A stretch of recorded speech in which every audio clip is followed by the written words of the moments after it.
ఎంత మధురమైనది యెహోవా నామము. వచ్చిన మీ అందరికీ ప్రభు రక్షకుడైన యేసుక్రీస్తు వారి నామంలో వందనాలు తెలియజేస్తూ ఉన్నాం. మన ఆత్మీయ జీవితము ఎలా ఉంది అనేటువంటి విషయాన్ని సరిచూసుకోవటానికి మనము ప్రారంభించడం జరిగింది. లోకములో మనము జీవించేటప్పుడు భౌతిక శరీరము అనేటువంటిది ప్రతి ఒక్కరికి కూడా తెలుస్తున్నటువంటిదే. భౌతిక శరీరము ఎలా ఉంది, ముఖ్యంగా ఈ శరీరానికి సంబంధించినటువంటి ఆరోగ్యం ఏమిటి అనేటువంటిది మనం ఎల్లప్పుడూ కూడా చూసుకుంటూ ఉంటాం. ముఖ్యంగా ఆరోగ్యం కనుక బాగోకపోతే వెంటనే దాన్ని వైద్యుల దగ్గరికి వెళ్ళటమో లేకపోతే ఒక మందు వాడటమో సరి చేసుకోవటమో మనం చూస్తూ ఉంటాం. అనారోగ్యం కలిగినటువంటి శరీరము కలిగి ఉండాలి అని ఎవరు కూడా కోరుకోరు. ఎందుకంటే అనారోగ్యం కనుక ఉన్నట్లయితే అది మన యొక్క ఆరోగ్యము అనేటువంటిది దెబ్బతీయటం మాత్రమే కాకుండా ఆయుష్నది పాడు చేస్తుంది, పతనం చేస్తుంది పూర్తిగా. అందువల్లే మనం ఏం చేస్తూ ఉంటామంటే క్వాలిటీ ఆఫ్ లైఫ్ అని చెప్పేసి కూడా అంటూ ఉంటారు. ఇప్పుడు రోగిష్ఠోల్లాగా దగ్గుకుంటూ తుమ్ముకుంటూ లేకపోతే తింటే అరగకుండా లేదంటే గాలి పీల్చాలంటే కష్టపడుతూ ఇలా గనక ఉన్నట్లయితే బ్రతికినా కానీ ఆ బ్రతుకు అనేటువంటిది సంతోషంగా ఉండదు. ఎప్పుడైనా సరే మనం బాగా జ్వరం వచ్చి మంచంలో పడితే ఒకవేళ పాలు, రొట్టె, ఫ్రూట్స్ ఇవన్నీ తెస్తూ ఉన్నారనుకోండి, అయినా సంతోషంగా ఉంటుందా? అప్పుడప్పుడు కొంతమంది అనుకుంటూ ఉంటారు, నాకు జ్వరం వస్తే బాగుండు, నాకు రొట్టె పాలు ఇస్తారు కదా అని చిన్నప్పుడు. కానీ అసలు జ్వరం వచ్చినప్పుడు అర్థమవుతుంది, రొట్టె పాలు అన్నీ తెచ్చినా కానీ తినటానికి మనకు మనస్సు ఉండదు, అంటే తినటానికి మన ఆరోగ్యం అనేటువంటిది సహకరించదు. కాబట్టి అనారోగ్యంగా ఉండాలి అనేటువంటిది ఎవరు కూడా కోరుకోరు. అలాగనే ఆత్మీయ జీవితంలో కూడా మన పరిస్థితి ఎట్లా ఉంది అనేటువంటిది మనం ఎల్లప్పుడూ కూడా సరిచూసుకోవాల్సినటువంటి అవసరం ఉంది. ఎందుకంటే భౌతిక శరీరము ఎలాగైతే మనకు అనారోగ్యం అనేది ఉంటుందో ఆత్మ విషయంలో కూడా ఉంటుంది. భౌతిక శరీరంలో ఎదుగుదల ఉంటుందో ఆత్మ విషయంలో కూడా ఉంటుంది. అలాగనే భౌతిక శరీరంలో బలం అనేటువంటిది ఉంటుందో ఆత్మ విషయంలో కూడా అలాగనే ఉంటుంది. కాబట్టి దాన్ని మనం సరిచూసుకోవాలి. అంటే భౌతిక శరీరం అర్థమవుతుంది కానీ ఆత్మ ఎట్లా అర్థమవుతుంది అని చెప్పేసి అంటూ ఉంటారు. నా ఆత్మ ఏ స్థితిలో ఉంది అనేటువంటిది మనకు అర్థం కావాలి అంటే నేను ఎలా వినేటువంటి పరిస్థితి, నేను వినే విషయంలో ఎట్లా ఉన్నాను, వినగలుగుతున్నానా, ముఖ్యంగా దేవుని వాక్యం వినేటువంటి మనస్సు నాకుందా అనేటువంటి దాన్ని చూసుకోవాల్సినటువంటి అవసరం ఉంది. దేవుని వాక్యాన్ని మనం వినగలుగుతున్నామో అంటేనే అప్పుడు మన ఆత్మ పరిస్థితి బాగున్నట్టు. వినే పరిస్థితిలో లేము అంటే మన ఆత్మ బాగలేదు అనేటువంటి పరిస్థితి. అంతేకాదు దేవుని వాక్యాన్ని మనం చదవగలుగుతున్నామా, మనము ప్రార్థనా జీవితంలో ఎట్లా ఉన్నామో.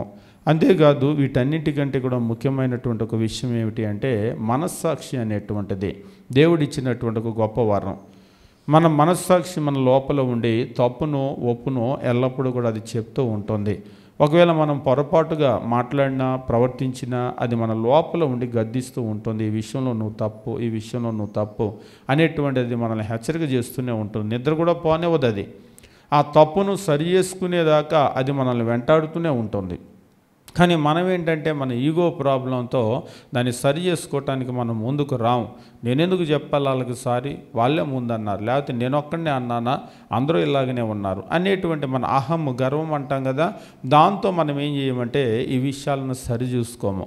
కాబట్టి మన మనస్సాక్షి ప్రకారంగా కనుక మనం విని సరి చేసుకున్నట్లయితే చాలా విషయాల్లో మనము చక్కగా ప్రవర్తించేటువంటి వారంగా ఉండేటువంటి అవకాశం ఉంది. అంతేకాదు మనము ఆత్మీయ జీవితము ఎట్లా ఉంది అనేటువంటి దానికి ఒక మంచి మరొక గుర్తు ఏమిటి అంటే మనం ఏ రీతిగా మాట్లాడేటువంటి వారిగా ఉన్నామో అనేటువంటి విషయాన్ని కూడా మనం సరిచూసుకోవాల్సినటువంటి అవసరం ఉంటుంది. ఎట్లా ఉన్నామో మన ఆత్మీయ జీవితము అనేటువంటి దానికి మరొక ముఖ్యమైనటువంటి గుర్తు ఏమిటంటే అసలు నా మాట అనేటువంటిది ఎట్లా ఉంది. లోకంలో కూడా మీరు కనుక గమనించినట్లయితే మనిషిని మాటను బట్టి చెప్పవచ్చు. మాటను బట్టి మనిషి ఏంటో చెప్తూ ఉంటారు. మర్యాదస్తుడా, మర్యాద లేనోడా, లేదంటే నమ్మకమైనోడా, నమ్మకం లేనివాడా అనేటువంటి దాన్ని మాటను బట్టి చెప్తూ ఉంటారు. ఎందుకంటే మన మాట విషయంలో మనం చాలా జాగ్రత్తగా ఉండాలి అనేటువంటిది బైబిల్లో పదే పదే తెలియజేస్తూ ఉంటాడు.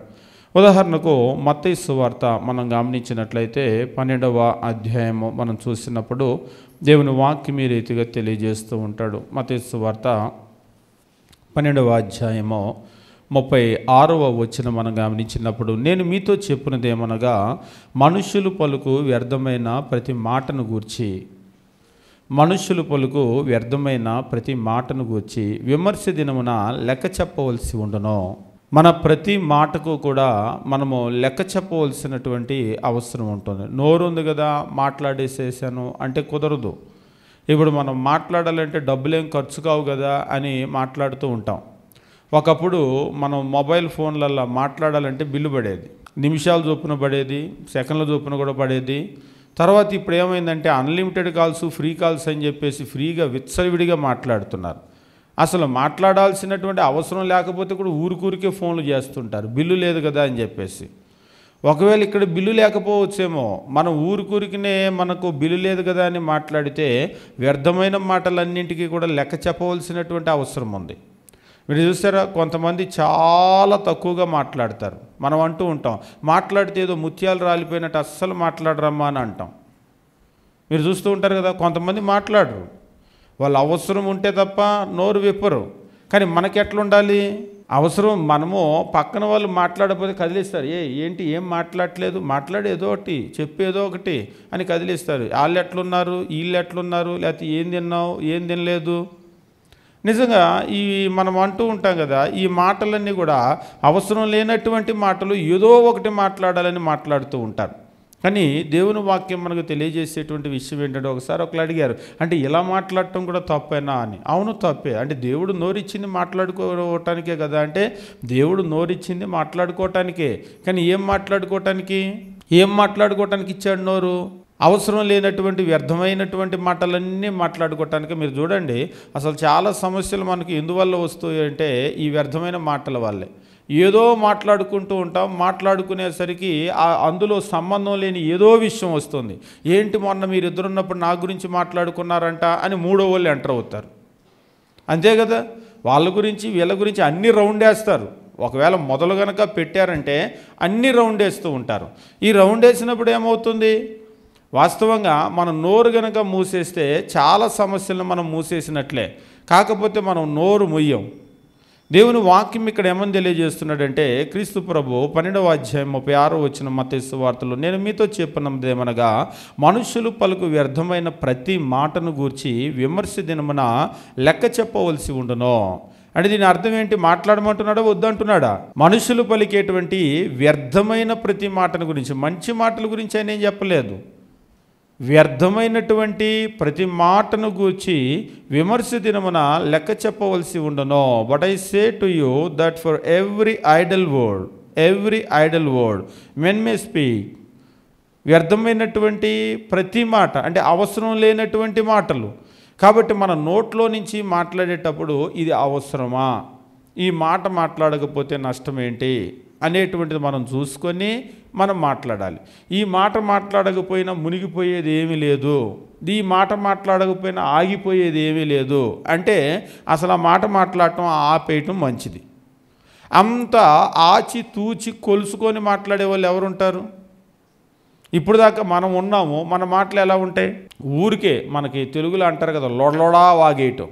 ఈ లొడలొడా వాగేసేయటము, లొడలొడా మాట్లాడే వాళ్ళ మాటలు పెద్దగా తీసుకోరు. వాళ్ళు అంతే మాట్లాడతారులే, లొడలాడు ఏదో నోటుకు వచ్చినట్టు మాట్లాడతారులే, ఇష్టానికి వాళ్ళ మాట పట్టించుకున్నావా, వాళ్ళు అంతే మాట్లాడతారులే అంటాం. అంటే వాళ్ళ మాటలకు ఒక సీరియస్నెస్ అనేటువంటిది ఉండదు. ఎందుకు ఉండదంటే ఇష్టం వచ్చినట్టు మాట్లాడతారు, ఆలోచన చేసే మాట్లాడరు. ప్రతి మాట ఇక్కడేం కనెక్ట్ అయ్యి రాదు, ఇక్కడి నుంచి ఏమి రాదు, ఆలోచనలో నుంచి ఊరికినే అలా వచ్చేస్తూ ఉంటుంది.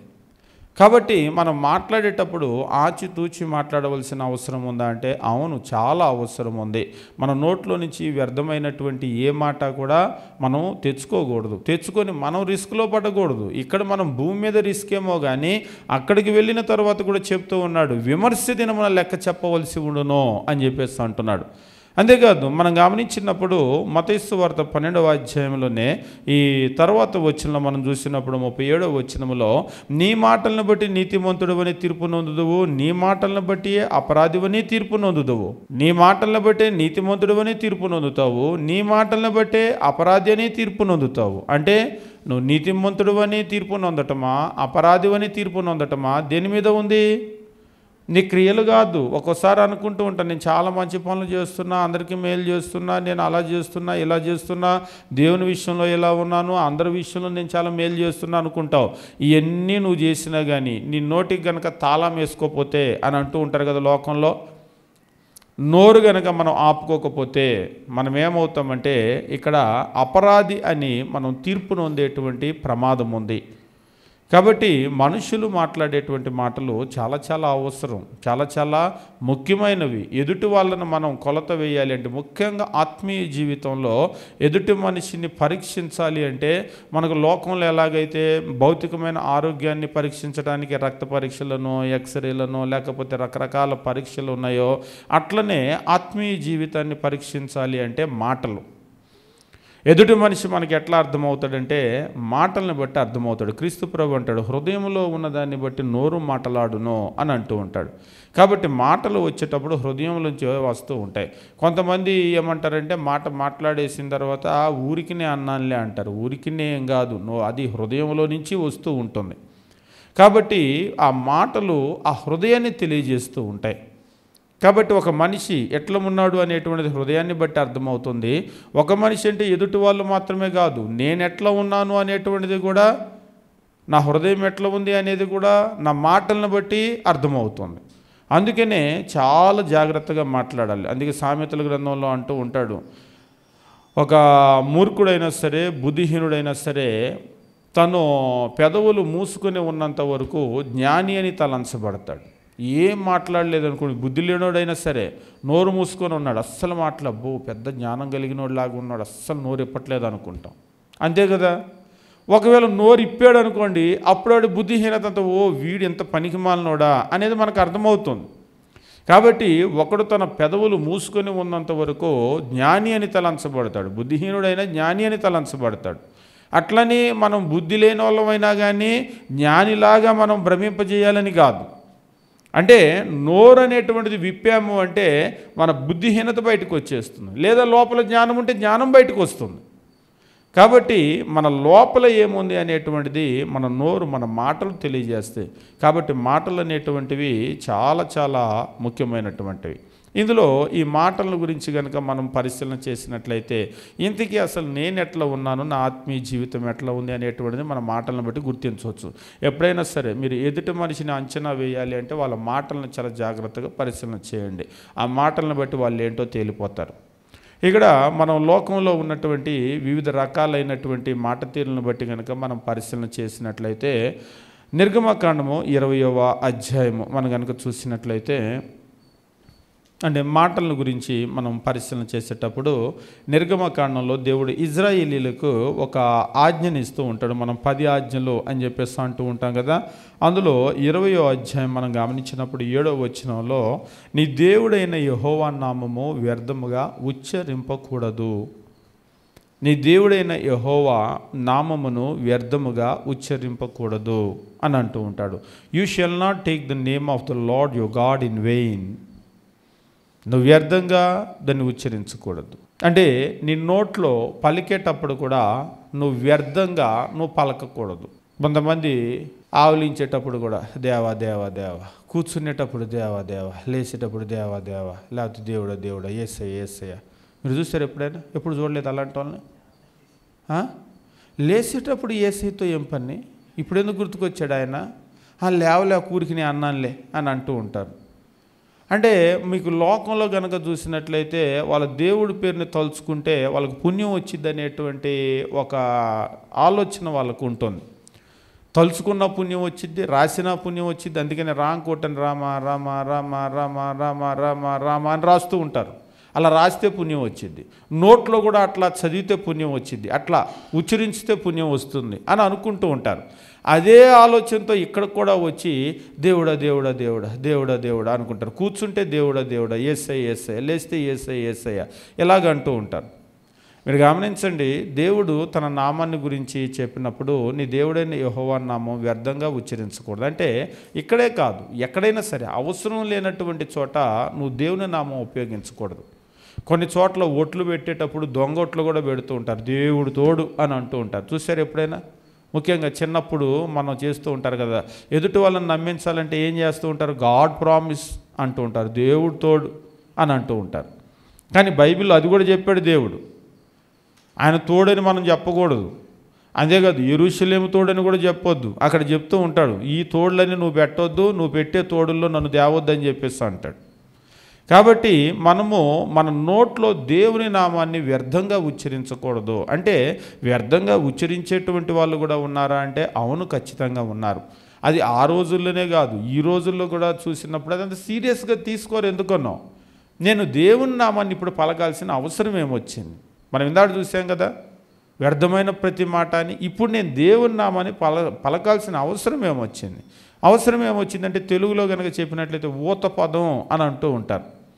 అంటే ఇక వాళ్ళకు వాడుక, అది కొంతమందికి అలవాటు ఉంటుందన్నమాట. కొన్ని పదాలు అలాగ వచ్చేస్తూ ఉంటాయి, దానికంటూ పెద్ద కారణం ఏమి ఉండదు, అది అలవాటు అయిపోతూ ఉంటుంది. కాబట్టి ఇక్కడ ఇటువంటి అలవాట్లు మనం చేసుకోకూడదు. కొంతమందికి నోట్లో వచ్చేటప్పుడు కొన్ని పదాలు వాడుక, కొన్ని పదాలు ఊత పదాలు. ముఖ్యంగా ప్రసంగం చేసేటువంటి వాళ్ళకు కూడా, ప్రసంగికులు కూడా మధ్య మధ్యలో హల్లెలూయా ఒక ఊత పదం అయిపోతూ ఉంటుంది. హల్లెలూయాలు, స్తోత్రాలు. నిజంగా మీరు చూడండి, అది అలవాటు అయిపోయి ఎక్కడ వాడతారో ఎందుకు వాడతారో కూడా తెలియదు. మీరు కొంతమంది చెప్పేటప్పుడు కూడా, ఒకప్పుడు నేను పెద్ద దొంగని, వ్యభిచారిని అని అంటూ ఉంటాడు. వ్యభిచారిని అని చెప్పేసి ఇప్పుడేమంటాడు? ఆయన దొంగ, నేను ఒకప్పుడు పెద్ద దొంగని లేకపోతే పెద్ద వ్యభిచారిని, హల్లెలూయా అని చెప్పేసి అంటాడు. దేవునికి స్తోత్రం. దీనికి ఎందుకు దేవునికి స్తోత్రం? నువ్వు పనికిమాలిన వాడైతే నువ్వు మారితే దేవునికి స్తోత్రం. కానీ అంటే వాళ్ళు ఏ పదం వాడుతున్నామో, ఎక్కడ వాడుతున్నామో, అది ఎంతవరకు అది కరెక్ట్గా ఉంటుందని ఆలోచన చేసేది లేదు. ఇక్కడ నేను ఎప్పుడైతే హల్లెలూయా అన్నాడో కింద వాళ్ళందరూ హల్లెలూయా అని చెప్పేసి వాళ్ళు చేయెత్తుతూ ఉంటారు. నిజంగా వీళ్ళకి ఊత పదాలు అవటం మాత్రం కాదు, కింద వాళ్ళకు కూడా ఊత పదాలుగా నేర్పుతూ ఉన్నారు. అదంతా కూడా మీరు గమనించినప్పుడు వాస్తవంగా ఒక్కోసారి కనుక చూసినట్లయితే ఏ పదం వాడుతున్నాం, ఎందుకు వాడుతున్నాం, దీని అర్థం ఏంటి, దీన్ని ఇక్కడ ఎందుకు వాడుతున్నాం అనేటువంటిది లేనే లేదు. ఒక్కోసారి మీరు చూసినప్పుడు క్రైస్తవులు అనబడేటువంటి వాళ్ళు ఒకరినొకరు పలకరించుకోవటానికి ప్రైజ్ ద లార్డ్ అని ఉపయోగిస్తూ ఉంటారు. చూసారా? ఏంటి ప్రైజ్ ద లార్డ్ అంటే? మనం వాళ్ళని విమర్శించడం కాదు. కొంతమంది ఒక్కోసారి పాపం ఇంగ్లీషు రాకపోయినా కానీ ప్రైజ్ ద లార్డ్ అని పేజ్ ద లార్డ్ అంటారు, పేజ్ అంటూ ఉంటారు. లేకపోతే వాళ్ళు అట్లా వాళ్ళ నోటికి వచ్చినట్లుగా ఉచ్చరిస్తూ ఉంటారు. అంత కష్టపడి అది చెప్పాల్సిన అవసరం ఏముంది? తెలుగులో వందనాలు చెప్పుకోకూడదా? అట్లా చెప్తేనే పలకరించినట్ల. అంటే వాళ్ళు ఏమనుకుంటున్నారంటే ప్రైజ్ ద లార్డ్ అనేటువంటిది ఒక పలకరింపు మాటేమో అని అనుకుంటూ ఉన్నారు. కానీ బైబిల్లో మీరు చూడండి, ఏ అపోస్తులు మరొక అపోస్తుల్ని పలకరించుకున్నప్పుడు ప్రైజ్ ద లార్డ్లు చెప్పుకోలేదు. ఏ క్రైస్తవులు మరొక క్రైస్తవులకి ప్రైజ్ ద లార్డ్లు చెప్పుకోలేదు. ప్రైజ్ ద లార్డ్ అనేటువంటిది అసలు పలకరింపు మాటే కాదు. మరి ఎట్లా పలకరించుకున్నారు అన్నాడు ఒక ఆయన, ఒకరికొకడు వందనములు చెప్పుడి. అపోస్తులైనటువంటి పౌలు కూడా పత్రికలు రాసేటప్పుడు వాళ్ళకి వందనాలు చెప్పాడు. కాబట్టి ఒకరికొకరు శుభవచనం అనేటువంటిది ఏమిటి అంటే వందనాలు అనేటువంటివి చెప్పుకునేటువంటి వాళ్ళు. అంటే మా చర్చిలో ప్రైజ్ ద లార్డ్ చెప్తారండి అన్నాడు ఒక ఆయన. మీ చర్చ్ ఏంటి, మా చర్చ్ ఏంటి? మీ చర్చిలో వేరే బైబిల్ ఉందా? ఇది కాదా? అంటే ఇక్కడ వచ్చిన ప్రధానమైన సమస్య ఏమిటంటే బైబిల్లో ఉన్నదాన్ని మనం ఫాలో అవ్వట్లేదు. బైబిల్లో ఉన్న పరిశుద్ధులు ఎట్లా ఒకరినొకరు పలకరించుకున్నారు అనేటువంటి ఈ మాటలు మనం చూడటం లేదు. దేవుని వాక్యం ఏమని తెలియజేస్తున్నాడంటే ఈ మాటలు మాట్లాడేటప్పుడు దేవుని యొక్క నామాన్ని వ్యర్థంగా ఉచ్చరించకూడదు. అందులో బైబిల్లో ఉన్నటువంటి కొన్ని పదాలను కూడా ఏం చేస్తున్నారంటే ఇప్పుడు మనం చెప్పిన హల్లెలూయాలు, ప్రైజ్ ద లార్డ్లు ఇవన్నీ కూడా వాడుక పదాలంటే ఊత పదాలుగా చేసేసారు. కానీ మనం వాటి విషయంలో చాలా జాగ్రత్తగా ఉండవు. ఆ పదాల గురించి మాత్రమే కాదు, ప్రతి పదము మన నోట్లో నుంచి వచ్చేటువంటి ప్రతి మాట కూడా మనం చాలా జాగ్రత్తగా ఆలోచన చేసి మాట్లాడవలసినటువంటి అవసరం ఉంటుంది. అంటే అవసరం లేనటువంటి మాటలు, మనము సందర్భానుకూలమైనటువంటి అని అంటూ ఉంటాం కదా, అసందర్భమైనటువంటి మాటలు మాట్లాడకూడదు. ఒకసారి మీరు చూడండి, ఒక కాంటెక్స్ట్ నడుస్తూ ఉంటే సందర్భం, ఇప్పుడు ఈ సందర్భం ఏమిటి అనేటువంటిది కాకుండా వేరే ఇంకేదో తీసుకొని వస్తారు. అంటే ఇప్పుడు ఈ సందర్భానికి తగినటువంటిది కాదు, అసలు సందర్భానికి సంబంధం లేనటువంటి మాటలు మాట్లాడతారు కొంతమంది. మీరు టీవీల్లో కూడా చర్చా కార్యక్రమాలు చూస్తారు. అడిగే ప్రశ్న ఒకటైతే చెప్పేది ఇంకొకటి ఏదో చెప్తుంటారు. ఒకసారి అనిపిస్తూ ఉంటుంది అసలు వీళ్ళకి ప్రశ్న అర్థమవుతుందా అర్థం కావట్లేదా అని. ఒకసారి పెద్ద పెద్ద స్కాలర్లు అనేవాళ్ళు కూడా అలానే చేస్తూ ఉంటారు. నేను మొన్న మధ్య కూడా చూస్తూ ఉంటే ఆయన పెద్ద స్కాలరు, మళ్ళీ ఆయన తీసుకొని వస్తూ ఉన్నారు. ఏ ప్రశ్న అడిగినా కానీ ఆ ప్రశ్నకు సమాధానం చెప్పట్లేదు. ఎక్కడికో వెళ్ళిపోయి అసలు మా బాబాయ్ దగ్గర నుంచి అండి ఎప్పుడో 1952లో రాష్ట్రం విడిపోయినప్పుడు మా బాబాయ్ వాళ్ళు ఫస్ట్ ఎమ్మెల్యే అంటాడు. అసలు దాంతో నీకెందుకు? నిన్ను అడిగిన ప్రశ్న ఏంటి, అసలు నువ్వు చెప్పేదేంటి? మరి ఆయన కాసేపు విన్న తర్వాత నేను భరించలేకపోయాను. మరి ఆ ఇంటర్వ్యూ చేసి ఆయన ఎట్లా భరించాడు అసలు ఆయన్ని? ఇప్పుడు మనం గమనించినప్పుడు ఎదుటి వాళ్ళు ఏం అడిగారు, ఈ అడిగిన దానికి సమాధానం ఏంటి? ఒకవేళ దాన్ని ఏమన్నా వివరించాల్సినటువంటి విషయం వస్తే అది వేరే విషయం, కానీ అసలు సందర్భం లేకుండా వెళ్ళిపోయి పిచ్చి దొక్కేస్తే అని దేని గురించి మాట్లాడుతున్నాడు? ఒక్కోసారి మా ప్రసంగికులు కూడా అలాగనే ఉంటాం. అసలు సందర్భానికి సంబంధం లేనటువంటి విషయాలని చెప్తూ ఉంటాం. ఒకసారి కింద వాళ్ళు అంటారు, వీళ్ళు ఎత్తుకున్న వాక్యం ఏంటి, వీళ్ళు చెప్పేటువంటి హెడ్డింగ్ ఏంటి, అసలు ఇప్పుడు చెప్తుంది ఏంటి, ఏమన్నా సంబంధం ఉందా ఈ ప్రసంగం అని అంటూ ఉంటారు. అంటే కింద వాళ్ళు కూడా రాసుకుంటూ ఉంటారు కదా నోట్స్ జాగ్రత్తగా. అసలు వీళ్ళు ఏం ఎత్తుకున్నారు, ఏ ప్రసంగం అన్నారు, హెడ్డింగ్ ఏంటి, ఎటుపోతుంది ఇది? ఒకసారి ఒక ఆయన అంటే సేవకుడు ఒక ఆయన నాతో చెప్పాడు, ఒకప్పుడు నేను అప్పట్లో మీటింగులు పెట్టానండి. మీటింగులు పెట్టినప్పుడు విజయవాడలోనే ఒక సేవకుడు, నాకు తెలిసినటువంటి ఒక సేవకుడు, మీటింగ్స్ అన్నప్పుడు ఎవరెవరు స్పీకర్స్ని వేద్దామని మాట్లాడుతూ ఉన్నాం. మాట్లాడేటప్పుడు ఆయనకి అంతకుముందు మీటింగులు పెట్టినప్పుడు విషయం గుర్తొచ్చింది. అంతకుముందు మీటింగులు పెట్టినప్పుడు నాతో పాటు మెడ్రాసులో చదువుకున్న మా ఫ్రెండ్ ఉన్నాడండి, వాడు నేను మాట్లాడుకున్నాం, ఇప్పుడు మన ఇద్దరం మాట్లాడినట్టు. అందరి పేర్లు రాస్తుంటే మరి నా పేరు రాయవా అన్నాడంట స్పీకర్గా. నా పేరంటే నువ్వు చెప్తావంటే అదేంటిరా అంత మాట అన్నావు, చెప్తావని నీకు తెలుసుగా నేను ఎంత స్పీకర్నో, డొంకలో ఉన్నదాన్ని హైవే ఎక్కించగలను నేను అని చెప్పేసి అన్నాడంట. ఒరే డొంకలో ఉన్నదాన్ని హైవే అంటే బ్రహ్మాండంగా ఉంది ఇదేదో అని చెప్పేసి నేను ఆయన పేరు వేసానండి.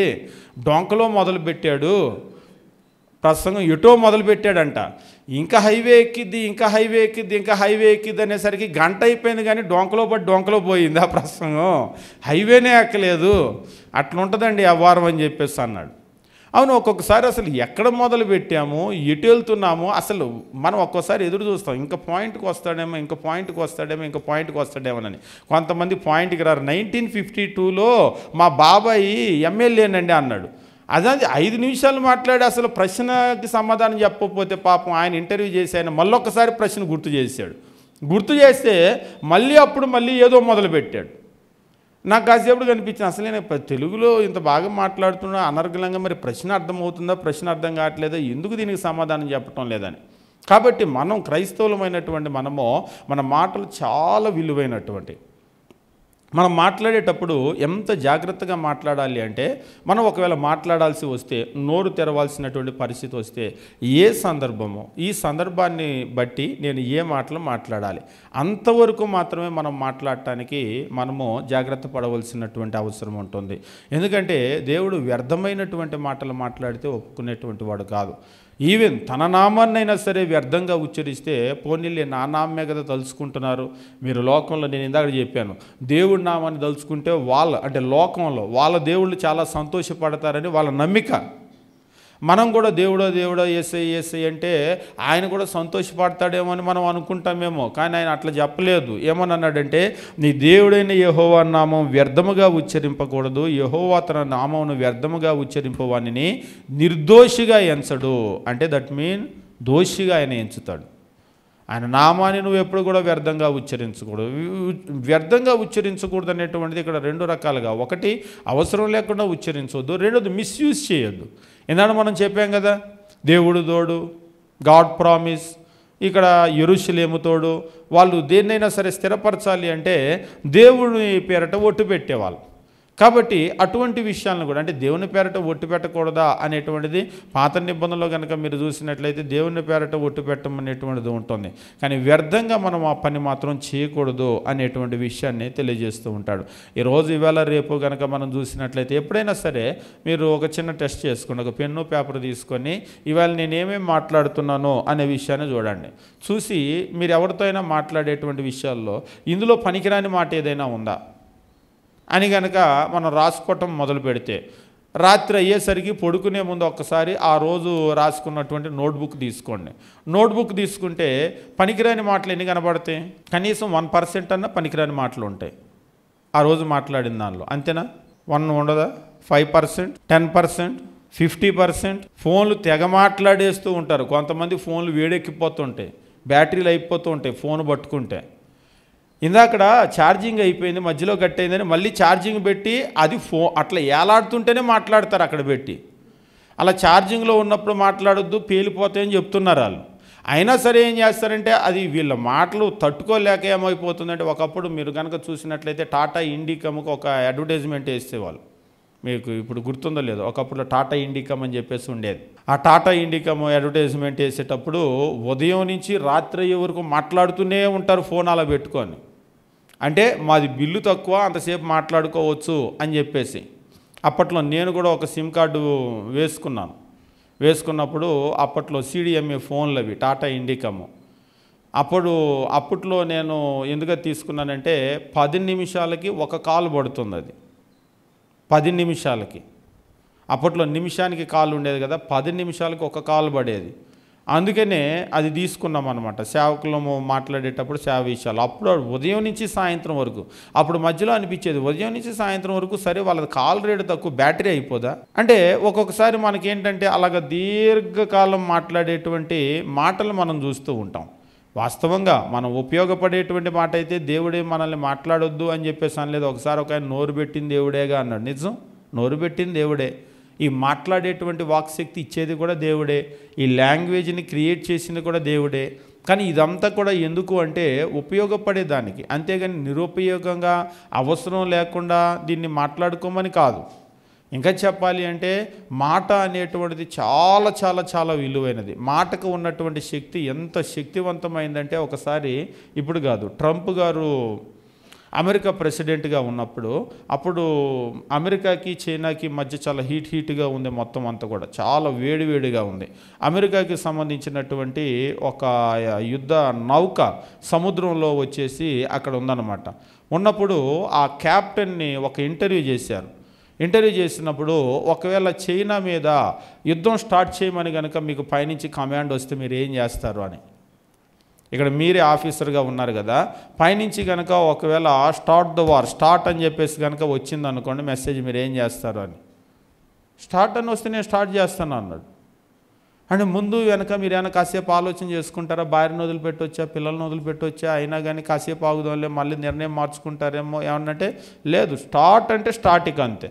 మీరు ఆర్మీలో కూడా చూస్తూ ఉంటారు కదా, నోట్లో నుంచి ఒక మాట వచ్చింది అంటే ఆ మాట చాలా విలువైనటువంటి మాట.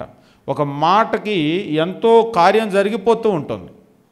ఉదాహరణకి మీరు కనుక చూశారంటే వాళ్ళ నోట్లో నుంచి వచ్చినటువంటి ఒక మాట స్టార్ట్ అని అన్నాడు అనుకోండి, మొత్తం తగలబడిపోతూ ఉంటుంది కాసేపటికి. మనకు కూడా మన నోట్లో నుంచి మాటలు వచ్చి తగలబడిపోతూ ఉంటాయి చాలా రిలేషన్స్. అంటే అట్లా యుద్ధ పరిస్థితి ఏం కాదు కానీ, బాంబులేం కాదు కానీ, బాంబుల కంటే కూడా ప్రమాదకరమైనటువంటి పరిస్థితులు మనం నెలకొల్పుతూ ఉంటాం. కాబట్టి మన మాటలు అనేటువంటివి చాలా జాగ్రత్తగా ఉండవలసినటువంటి అవసరం ఉంది. వ్యర్థమైనటువంటి మాటలను దేవుడు ఎట్టి పరిస్థితుల్లో ఒప్పుకోడు. కాబట్టి మాట్లాడేటప్పుడు నా మాటలు ఎట్లా ఉండాలి అంటే సందర్భానుకూలమైనటువంటి మాటలు మాత్రమే మాట్లాడాలి. అసందర్భమైనటువంటి మాటలు ఎప్పుడు కూడా మాట్లాడకూడదు. సందర్భానుకూలమైనటువంటి మాటలు కూడా సందర్భానుసారంగా నువ్వు మాట్లాడేటప్పుడు ఈ సందర్భంలో ఎంతవరకు నీ మాట అవసరమో అంతవరకే, అంతకు మించినటువంటి మాట ఎప్పుడు కూడా. ఒకవేళ మనం మాట్లాడే మాటలను కనుక మనం రాసుకోవటమో ఆలోచన చేయటమో చేస్తే, ఇప్పుడు నేను మాట్లాడిన మాటలో నేను ఎక్కువ తక్కువ ఏమీ మాట్లాడలేదు అని మనకు అనిపించాలి. నేను మాట్లాడిన మాటలు ఖచ్చితంగా మాట్లాడాల్సినవి మాట్లాడాను, ఎక్కువ మాట్లాడలేదు, తక్కువ మాట్లాడలేదు, కరెక్ట్గా నేను మాట్లాడాను అని ఎదుటి వాళ్ళకి కాకపోయినా కనీసం మన మనస్సాక్షికైనా అనిపించాలి. ఒకసారి మనకే అనిపిస్తూ ఉంటుంది, నువ్వు ఓవరు, నువ్వు టూ మచ్, నువ్వు ఎక్కువ మాట్లాడుతున్నావు అని ఎదుటోళ్ళు అంటాం కాదు, మనకే అనిపిస్తుంది. ఇంత మాట్లాడటం అవసరమా నీకు ఇక్కడ అని చెప్పేసి మనకే లోపల నుంచి అనిపిస్తుంది. కానీ ఏంటంటే కొంతమంది నోరు ఆపుకోలేరు.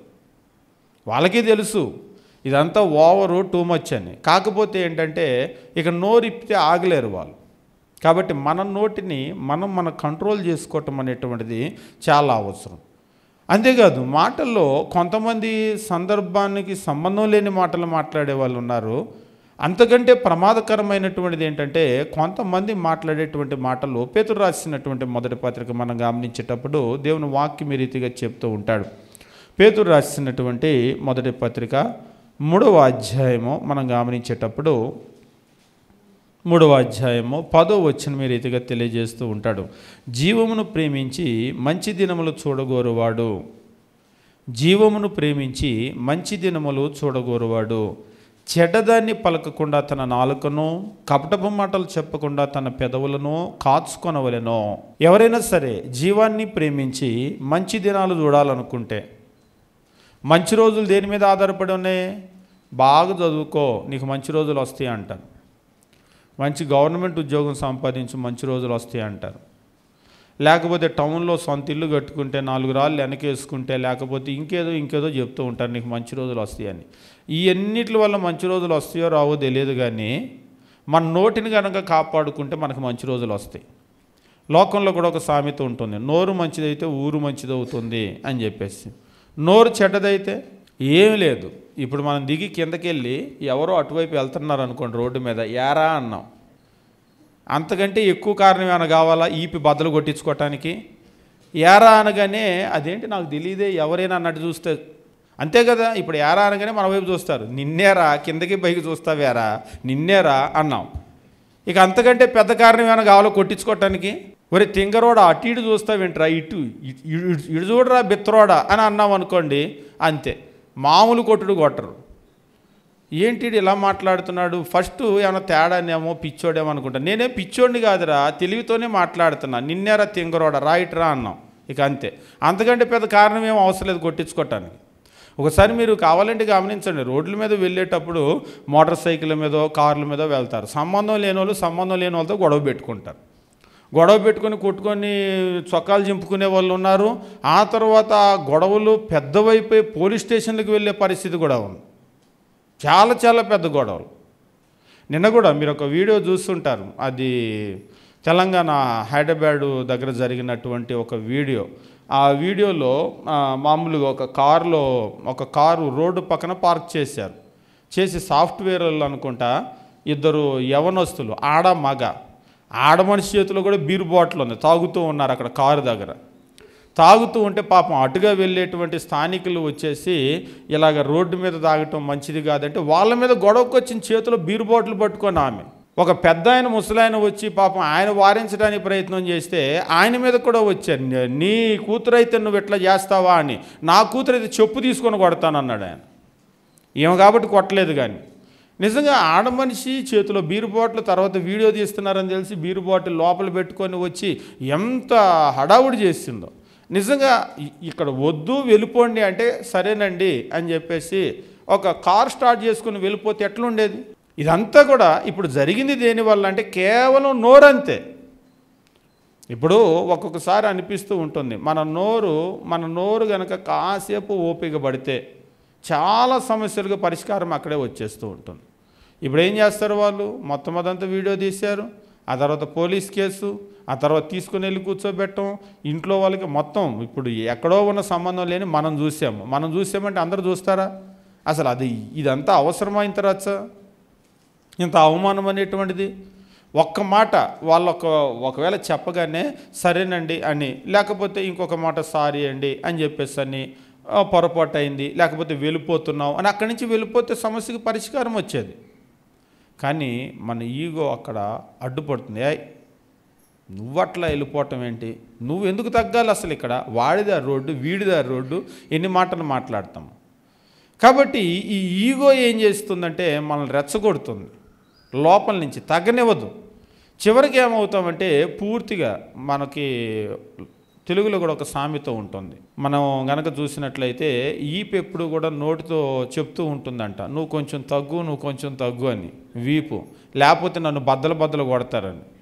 అంతే కదా, మాట్లాడేదేమో నోరు మాట్లాడుతుంది, తర్వాత దెబ్బలు ఎక్కడ పడితే మొత్తం ఈపికి పడుతూ ఉంటాయి. ఈపి ఎప్పుడు నోటితో చెబుతుందంట, నువ్వు కొంచెం తగ్గని.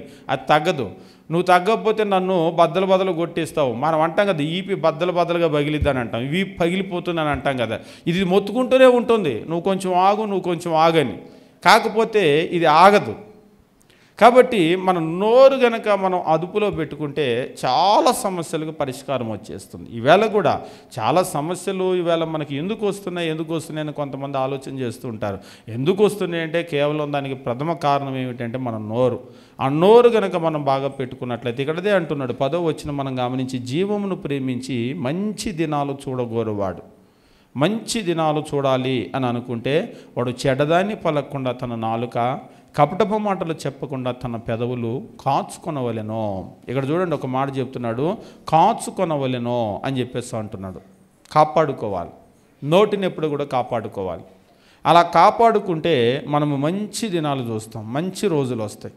అంటే మనం మంచి రోజులు దేని మీద ఆధారపడి ఉన్నాయంటే మన చదువు మీదో, ఉద్యోగం మీదో. ఇందాక చెప్పాను, సాఫ్ట్వేర్ ఉద్యోగమే, కార్లు ఉన్నాయి, బీరు బాటిల్ కొనుక్కున్నారు, డబ్బులు బాగానే ఉండి ఉంటాయి. కానీ ఇప్పుడు పోలీస్ స్టేషన్కి వెళ్ళాలి, నెక్స్ట్ వాళ్ళు ఖచ్చితంగా పోలీస్ కేసు పెడతారు. ఆ కారు, ఆ నెంబరు అన్నీ తీశారు అందులో వీడియో. మనకు పెట్టడం మాత్రమే కాదు, ఖచ్చితంగా వాళ్ళు అక్కడ కూడా పెడతారు. ఇప్పుడు అంత జీతం ఉండి, అంత ఒకవేళ మంచి ఉద్యోగం ఉండి, లేకపోతే వాళ్ళ తల్లిదండ్రులు ఎవరో, వాళ్ళు ఎంత మంచోళ్ళో, లేకపోతే ఎంత పేరున్నోళ్ళో, వాళ్ళకి ఏముందో కానీ ఇప్పుడు ఏమవుతుందంటే పోలీస్ స్టేషన్ పాలు అవ్వాలి. ఎందుకు ఇదంతా? నోరు. వాళ్ళు చేసినటువంటి, వాళ్ళు తాగిన దానికంటే కూడా వాళ్ళ నోరు. మనం అనుకుంటాం కానీ ఒక్కొక్కసారి క్రైస్తవులు కూడా వాళ్ళ నోరుని చాలా దుర్వినియోగం చేస్తూ ఉంటారు. ఎప్పుడు చేయలేదా? మన నోరు ఎప్పుడు బైబిల్ చదవటానికి, ప్రార్థన చేసుకోవటానికి ఉపయోగిస్తామా? ఆదివారం అయితే అదంతా. సోమవారం నుంచి మన నోరు ఎలా ఉంటుంది? సోమవారం నుంచి మన నోరు, కొంతమంది అయితే లోకస్తులు ఎట్లయితే ఉంటారో అట్లనే ఉంటారు. ఆదివారం ప్రార్థనకు వస్తారు కానీ ఇక సోమవారం నుంచి మళ్ళీ శనివారం దాకా ఒక సగటు లోకస్తుడు ఎట్లయితే బ్రతుకుతూ ఉంటారో అట్లనే బ్రతుకుతారు. కొంతమందిని వాళ్ళ మాటలను చూస్తే వీళ్ళు ప్రార్థనకు వచ్చేవాళ్ళు నమ్మలేం, అంత అన్యాయంగా మాట్లాడుతూ ఉంటారు. అదేంటంటే ప్రార్థనకు వచ్చేవాళ్ళు మరీ అట్లా మాట్లాడుతున్నారు అన్నాడు ఒక ఆయన. వాళ్ళు ప్రార్థనకి వెళ్ళి నేర్చుకుంటే ఏమన్నా మాటల్లో మార్పు వస్తుంది. ఏమి నేర్చుకోకపోతే, ఈరోజు మనం కూడా ఏమీ నేర్చుకోలేకపోతే మన మాటల్లో మార్పే రాదు. కాబట్టి దేవుని వాక్యము మనకి చాలా బాగా హెచ్చరిక చేస్తూ ఉంటాడు. అదేమిటి అంటే చెడ్డదానిని పలకకుండా. అంటే మనం మాట్లాడేటప్పుడు మాటల్లో మంచి చెడు రెండు ఉంటే గమనించాలి. మంచి మాటలు, చెడ్డ మాటలు. ఏది కూడా చెడ్డ మాట అనేటువంటిది మనం గమనించినప్పుడు లాంగ్వేజ్లో కూడా మనకి ఎప్పుడు చెప్తూ ఉంటారు. అంటే polished language and unpolished language. మీ నాన్న ఎక్కడ ఉన్నాడు అనేదానికి నీ అమ్మ మొగుడు ఎక్కడున్నాడు రా అనేదానికి తేడా ఉంటుందా? దానికి దీనికి అర్థం ఒకటేగా అంటారు. అర్థం ఒకటే, కానీ ఎట్లుంటుంది? ఆ మాట ఎట్లుంటుంది, ఈ మాటలు ఎట్లుంటుంది? బాబు మీ నాన్న ఎక్కడ ఉన్నారు అని అనేదానికి, మీ అమ్మ మొగుడు ఎక్కడ ఉన్నాడు రా అనేదానికి చాలా తేడా అనిపించిందా మీకు? ఏమనిపించలేదా? అనిపించిందిగా. అంటే దాన్ని వినగానే అర్థమైతే ఒకటే, రెంటికి అర్థం ఒకటే, కానీ ఆ మాట ఎట్లా ఉంది, ఈ మాట ఎట్లా ఉంది? మనం మాట్లాడేటప్పుడు ఎప్పుడు కూడా, అంటే మేము బైబిల్ స్కూల్లో చెప్తూ ఉంటాం, ఎంపిక చేసుకునేటువంటి పదాలు ఉంటాయి. మీ నాన్న ఎక్కడ ఉన్నారు, మీ నాన్నగారు ఎక్కడ ఉన్నారు అనేదానికి మీ బాబు ఎక్కడ ఉన్నాడు. అమ్మ మొగుడేమో అనలేదు, మీ బాబు ఎక్కడ ఉన్నాడు అనేదానికి. రెండుకి తేడా ఉందా? రెండు ఒకే విధంగా ఉన్నాయా సౌండింగ్? అట్లా లేవా? మీ నాన్న ఎక్కడున్నాడు, మీ బాబు ఎక్కడున్నాడు, ఎట్లా ఉంది? రెండు అర్థం ఒకటే, కానీ అంటే బాబు అనకూడదా అంటే బాబు అనొచ్చు. అదే పిల్లల్ని బాబు అంటాం. పిల్లల్ని బాబు అంటే అది మనకు అన్పాలిష్డ్గా ఉండదు. అంటే ఏ పదం ఎక్కడ ఎంపిక చేసుకుంటున్నామో అనేటువంటిది చాలా చాలా ముఖ్యం. ఎందుకంటే పదాలన్నీ ఒకటి కాదు. కొన్ని పదాలు కనుక మనం చూస్తే అవి పాలిష్డ్గా ఉంటాయి, కొన్ని అన్పాలిష్డ్గా ఉంటాయి. మాట్లాడేటప్పుడు కూడా మనము ఆ పదాల ఎంపిక అనేటువంటిది చాలా చాలా ముఖ్యం. మనకి ఎదుటి వాళ్ళు మాట్లాడేటప్పుడు కూడా వాళ్ళు మాస, ఊరమాస ఇట్టే తెలుస్తుంది. ఎట్లా తెలుస్తుంది? వాళ్ళ మాటను బట్టి, వాళ్ళు ఎంపిక చేసుకునేటువంటి పదాలను బట్టి. కాబట్టి చాలా జాగ్రత్త. దీని అర్థం కూడా అదే కదంటే అర్థం కాదు, మనం ఎంపిక చేసుకునేటువంటి పదాలు కూడా చాలా చాలా ముఖ్యం. కాబట్టి చెడ్డదాన్ని పలకకుండా, ఒక్కొక్కసారి అంటే ప్రాంతాన్ని బట్టి మళ్ళీ వేరు ఉంటుంది. అంటే పదాల ఎంపిక అనేటువంటిది నేను చెప్పింది అన్ని ప్రాంతాల్లో ఒకటి కాదు. ఇప్పుడు వాస్తవంగా మన ఇప్పుడు ఇటువైపు అంటే మన కృష్ణా గుంటూరు జిల్లాలు ఇటువైపు మనం అల్లరి అని అంటాం. పిల్లలు ఒకవేళ అల్లరి చేస్తే ఏంటా అల్లరి అంటాం. ఒకవేళ అల్లరిని దోల అని కూడా అంటాం. కానీ మీరు ఈస్ట్ గోదావరి వైపు కనుక వెళ్తే దోల అంటే పెద్ద బూత్ మాట అంట. నాకు తెలియదు ప్రారంభంలో. దోల అనేటువంటిది పెద్ద బూత్ మాట అంట. మళ్ళీ అదేంటి అల్లరినే దోల అంటారు కదంటే మా దగ్గర అట్లా అనరు. దోల అంటే అది సెక్సువల్కి సంబంధించిన బూత్ మాట అంటే అమ్మో ఈ పొరపాటుని కనుక ప్రసంగంలో కనుక ఆ మాట అన్నాం అనుకోండి, ఎట్లుంటుంది?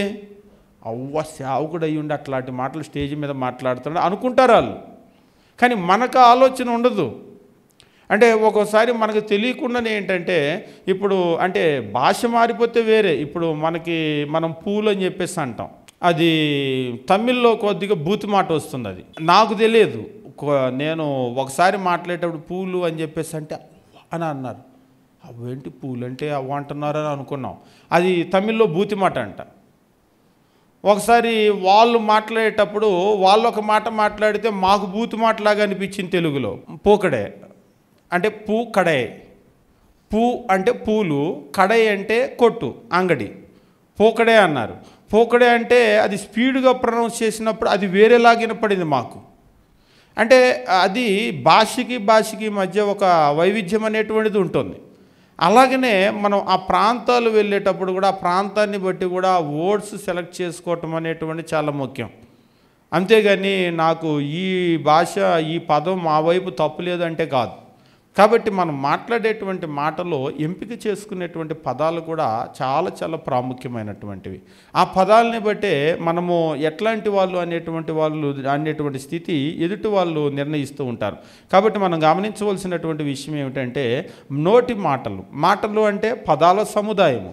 కాబట్టి పదాలు ఏ పదాలు ఎంపిక చేసుకుంటాం అనేటువంటిది చాలా చాలా జాగ్రత్తగా ఎంపిక చేసుకోవాలి. చెడ్డదాన్ని పలకకుండా మనం నోటిని కాచుకోవాలి. నోరుంది కదా అని చెప్పేసి మనకు వచ్చినటువంటి భాష మాట్లాడేది కదా. అందుకనే భాష అనేటువంటిది నేర్చుకోవాలి. చాలా బాగా భాషను నేర్చుకోవాలి. కొంతమందికి మంచి భాష రాదు. చదువుకున్న వాళ్ళు కూడా వాళ్ళు ఎట్లా మాట్లాడతారంటే వాళ్ళ నోరిప్పితే చదువుకున్న వాళ్ళలాగా ఉండరు. కానీ కొంతమంది చదువు రాకపోయినా కానీ చాలా బాగా మాట్లాడతారు. వాళ్ళ మాట వింటుంటే వీళ్ళు బాగా చదువుకున్న వాళ్ళేమో అని చెప్పేసి అనిపిస్తూ ఉంటుంది. కాబట్టి భాష అనేటువంటిది మనం నేర్చుకోవాల్సినటువంటి అవసరం ఉంటుంది. సామెతల గ్రంథము 6వ అధ్యాయం 19వ వచనం మనం గమనించేటప్పుడు మాటల గురించి ఇక్కడ ఒక విషయాన్ని తెలియజేస్తూ ఉంటాడు. 6వ అధ్యాయము 19వ వచనం మనం గమనించేటప్పుడు ఇక్కడ లేని వాటిని పలుకు అబద్ధ సాక్షి, అన్నదమ్ముల్లో జగడాలు పుట్టించువాడు అని చెప్పేసి అంటూ ఉంటాడు.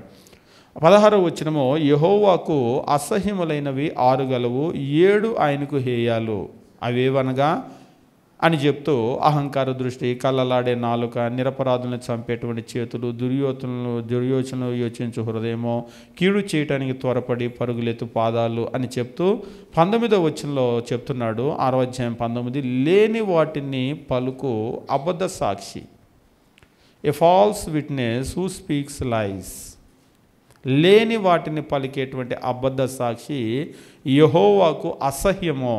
లేని వాటిని పలకటం ఈరోజు కూడా ఇది చాలా పెద్ద సమస్య. లేని వాటిని పలకటం. ఈవేళ లోకం కనుక ఎట్లా ఉంటుందంటే పరిస్థితి, చిన్నదాని నుంచి పెద్దదాని వరకు, ఇంకా చెప్పాలంటే అవసరం లేకుండా అబద్ధాలు ఆడతారు. మంచి నిలప్రాయంగా అబద్ధాలు ఆడటం, అవసరం లేకపోయినా అబద్ధం ఆడటం. ఒకసారి కొంతమంది ఇలాంటి పనులు చేస్తూ ఉంటారు. అసలు అవసరం ఉండదు. మొన్న అంటే ఒక సహోదరుడు చెప్తున్నాడు, ఈయన సేవకుడే, ఇంకో సేవకుని గురించి చెప్తున్నాడు. అంటే ఆయన కూడా మాతో పాటు చదువుకున్న ఆయన. ఇంకో సేవకుని గురించి ఫోన్ చేసి ఎక్కడ ఉన్నావు అని అన్నారనుకోండి, పొరపాటుని నిజం చెప్పడంట. ఏ ఊరిలో ఉన్నా, నేను చెన్నై వెళ్ళాను, నేను బెంగళూరు వెళ్ళాను అని చెప్పేసి ఏదేదో చెప్తుంటాడు. వాళ్ళ ఊరిలో ఉండి ఫోన్ చేస్తే కూడా. ఒకసారి రైల్వే స్టేషన్లో అటువైపు ఎదురుగా కనబడుతున్నాడు, అటే ప్లాట్ఫామ్ మీద. ఇటే ప్లాట్ఫామ్ మీద నుంచి ఫోన్ చేసి ఎక్కడ ఉన్నావు అని అడిగాడంట. నేను చెన్నైలో ఉన్నాను, ఏంటి పని అంటే, నేను చెన్నై వచ్చాను, ఒకసారి ఇటేపు చూడు అన్నాడంట. చూసి కొంతమందికి ఎంత తెలివితేటలు అంటే కవర్ చేసుకోవటం కూడా ఇటేపు చూశాడు, కనబడి ఒక్క నవ్వు నవ్వి, నాకు తెలుసు నువ్వు ఇక్కడ ఉన్నావని, అందుకే చెప్పా చెన్నై అని అంటున్నాడంట. ఒక్క మాటలో అది నాకు తెలుసు నువ్వు అక్కడ ఉన్నావని, అందుకనే చెన్నై అన్నాను. ఒక నవ్వు నవ్వంతే. అబద్ధం చెప్పాము అన్నటువంటి ఫీలింగ్, అర్రే వీడికి దొరికిపోయామే, అనవసరంగా చెప్పాము అన్నటువంటిది కూడా లేదు. ఒక్క అర నిమిషంలో ఒక్క నవ్వు నవ్వి, నాకు తెలుసు నువ్వు ఎదురుగా ఉన్నావని, అందుకే అట్లా చెప్పాను అన్నాడు. ఇంకేనేం మాట్లాడలేకపోయాడంట. అంటే కొంతమందికి అబద్ధాలు చెప్పడం వచ్చు కానీ కవర్ చేసుకోవటం రాదు. కొందరికి రెండూ వచ్చు. అబద్ధము చెప్తారు, దాన్ని అట్లా కవర్ కూడా చేసుకుంటారు. అంటే అబద్ధం చెప్పటం, కవర్ చేసుకోవటం ఇవి నేర్చుకోమని నేను చెప్పటం లేదు. మీరు అబద్ధం చెప్పినా, ఒకవేళ కవర్ చేసుకునే టాలెంట్ ఉన్నా, కవర్ చేసుకునే టాలెంట్ లేకపోయినా అసలు అది యెహోవాకు అసహ్యమైనటువంటి కార్యం. లేని మాటలు మనం ఎప్పుడు కూడా మాట్లాడకూడదు. అంటే ఇక్కడ ఒక మాటని చెప్పి నేను ముందుకు వెళ్ళిపోతాను. అదేంటి అంటే కొందరు చెప్పేటువంటిది ఉన్న మాటలు ఉన్నట్టుగా మాట్లాడితే కొన్నిసార్లు సమస్యలు వస్తాయి కదా. ఉన్న విషయాన్ని ఉన్నట్లుగా కనుక మనం మాట్లాడితే మరి సమస్యలు ఎదుర్కోవాల్సి వస్తుంది కదా. అట్లని నువ్వు లేనిదాన్ని కనుక చెప్తే అంతకంటే సమస్య ఎదుర్కోవాలి. ఎందుకంటే నువ్వు యెహోవాకు అసహ్యమైనటువంటి వ్యక్తిగా మారిపోతావు. దేవునికి అటువంటిది ఇష్టం ఉండనే ఉండదు. కాబట్టి నువ్వు ఆలోచన చేసుకో. ఒకవేళ నీకు సమస్య వస్తుంది ఉన్నది ఉన్నట్లుగా మాట్లాడితే అంటే ఒకవైపు సమస్య, రెండో వైపు దేవునికి అసహ్యమైనటువంటి వ్యక్తిగా నువ్వు మారే పరిస్థితి. ఈ రెండిట్లో నువ్వు దేన్ని సెలెక్ట్ చేసుకుంటావు? నేను ఇబ్బంది ఇది పర్లేదులే, కానీ దేవునికి ఎక్కడ అసహ్యమైన వ్యక్తిగా మారిపోయేది, దేవునికి నాకు ఉన్నటువంటి రిలేషన్ చెడగొట్టుకునేది. కాబట్టి మనం ఎప్పుడు కూడా లేని వాటిని పలకటానికి మనం ముందుకు వెళ్ళకూడదు. ఈరోజు లోకంలో ఏంటంటే కొందరు చెప్పేటువంటి విషయము అంటే ఇబ్బంది లేనంత వరకు నిజమే మాట్లాడతాను, కానీ కొన్ని చోట్ల ఇబ్బంది వస్తుందండి అని అంటూ ఉంటారు. అదే కదా, ఇబ్బంది లేకపోతే నువ్వు మాట్లాడేది ఏముంది? లోకస్తులు కూడా నిజమే మాట్లాడతారు.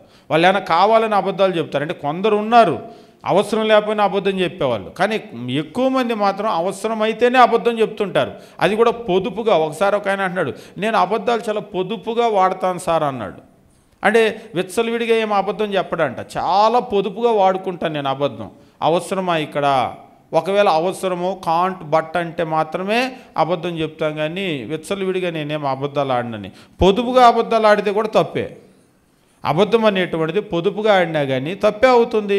నువ్వు లేని మాట, కాని మాట ఎప్పుడైతే నువ్వు పలికావో అది అసహ్యమైనటువంటి కార్యము. లేని వాటిని పలుకు అబద్ధ సాక్షి యెహోవాకు హేయమైనటువంటి వ్యక్తి. కాబట్టి మనం ఎప్పుడైతే లేని వాటిని పలికామో, లేని వాటిని పలికినప్పుడు చాలా జాగ్రత్తగా ఉండాలి. నువ్వు దేవునికి అసహ్యమైనటువంటి వ్యక్తిగా మారిపోతావు.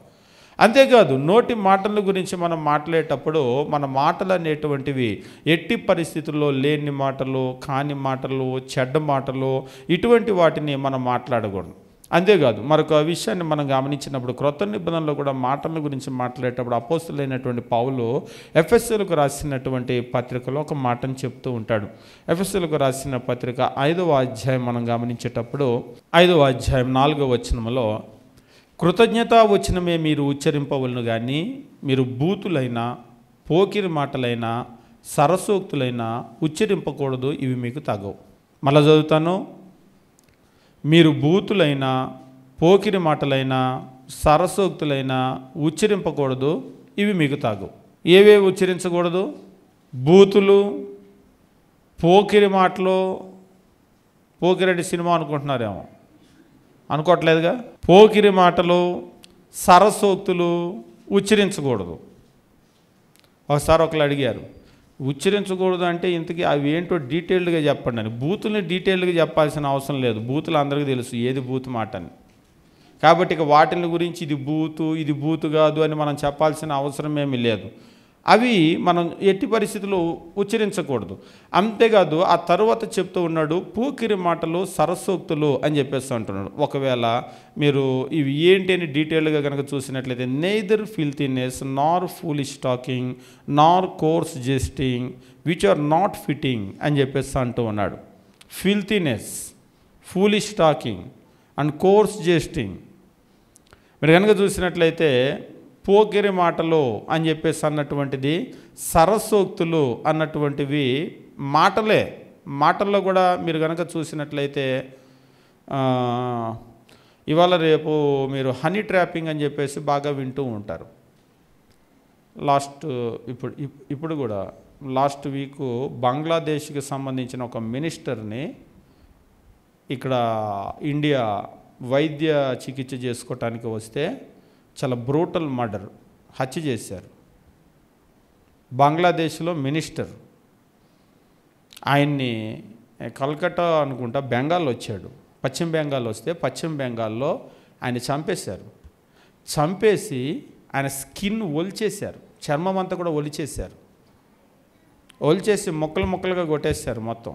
చాలా క్రూరమైనటువంటి హత్య చేశారు. అయితే నిన్న పట్టుకున్నారు హంతకుణ్ణి. ఎట్లా ఈ మర్డర్ జరిగింది అని చెప్పేసి అంటే హనీ ట్రాప్. అంటే ఆడవాళ్ళతోటి ఫోన్ చేయించటము, అంటే సంబంధం లేని ఆడవాళ్ళే ఫోన్ చేసి వాళ్ళతోటి ఈ సరసోక్తులు ఉంటాయి కదా, అలాంటి మాటలు మాట్లాడి వాళ్ళని ముగ్గులోకి దించటము, దించిన తర్వాత ఇక వాళ్ళని ఎక్కడికి కావాలో అక్కడికి రప్పించటము, రప్పించిన తర్వాత ఏమి జరుగుతుందంటే ఇక తర్వాత వాళ్ళని దోచుకునే వాళ్ళు దోచుకుంటారు, డబ్బు లాక్కునే వాళ్ళు లాక్కుంటారు. ఇక ఆ తర్వాత ఇటువంటిదంతా కూడా అందుకని ఏం చేస్తూ ఉంటారంటే హనీ ట్రాప్ అని చెప్పేసి అంటూ ఉంటారు దాన్ని. అంటే ఆడవాళ్ళంటే వెంటనే పడిపోతూ ఉంటారు, కొంతమందికి లేడీస్ వీక్నెస్ ఉంటుంది, పడిపోతూ ఉంటారు. అందుకనే వాళ్ళు ఏం చేస్తారంటే శత్రువు కూడా ఏం చేస్తాడంటే అటువంటిది ఉపయోగిస్తూ ఉంటాడు. అంటే అక్కడ మాత్రమే కాదు, కొంతమంది ఏం చేస్తూ ఉంటారంటే ఇంకా చెప్పాలంటే వీటిని బాగా నాకంటే బాగా మీ అందరికీ తెలుసు, అది చెప్పాల్సిన అవసరమే లేదు. డబుల్ మీనింగ్ మాటలు అని చెప్పేసి అంటూ ఉంటారు కదా. ఇంకా చెప్పాలంటే ఇప్పుడు బాగా ఫేమస్ షోలు ఉన్నాయి కదా, జబర్దస్త్, ఎక్స్ట్రా జబర్దస్త్, డి, తర్వాత ఇంకేదో డ్రామా కంపెనీ ఒకటి ఉంటుంది, శ్రీదేవి డ్రామా కంపెనీ, శ్రీదేవి కదా, శ్రీదేవి డ్రామా కంపెనీ, ఇట్లాంటి కార్యక్రమాలంటే కూడా ఉంటాయి కదా. వీటన్నింటిలో కూడా ఉండేది ఏంటిది?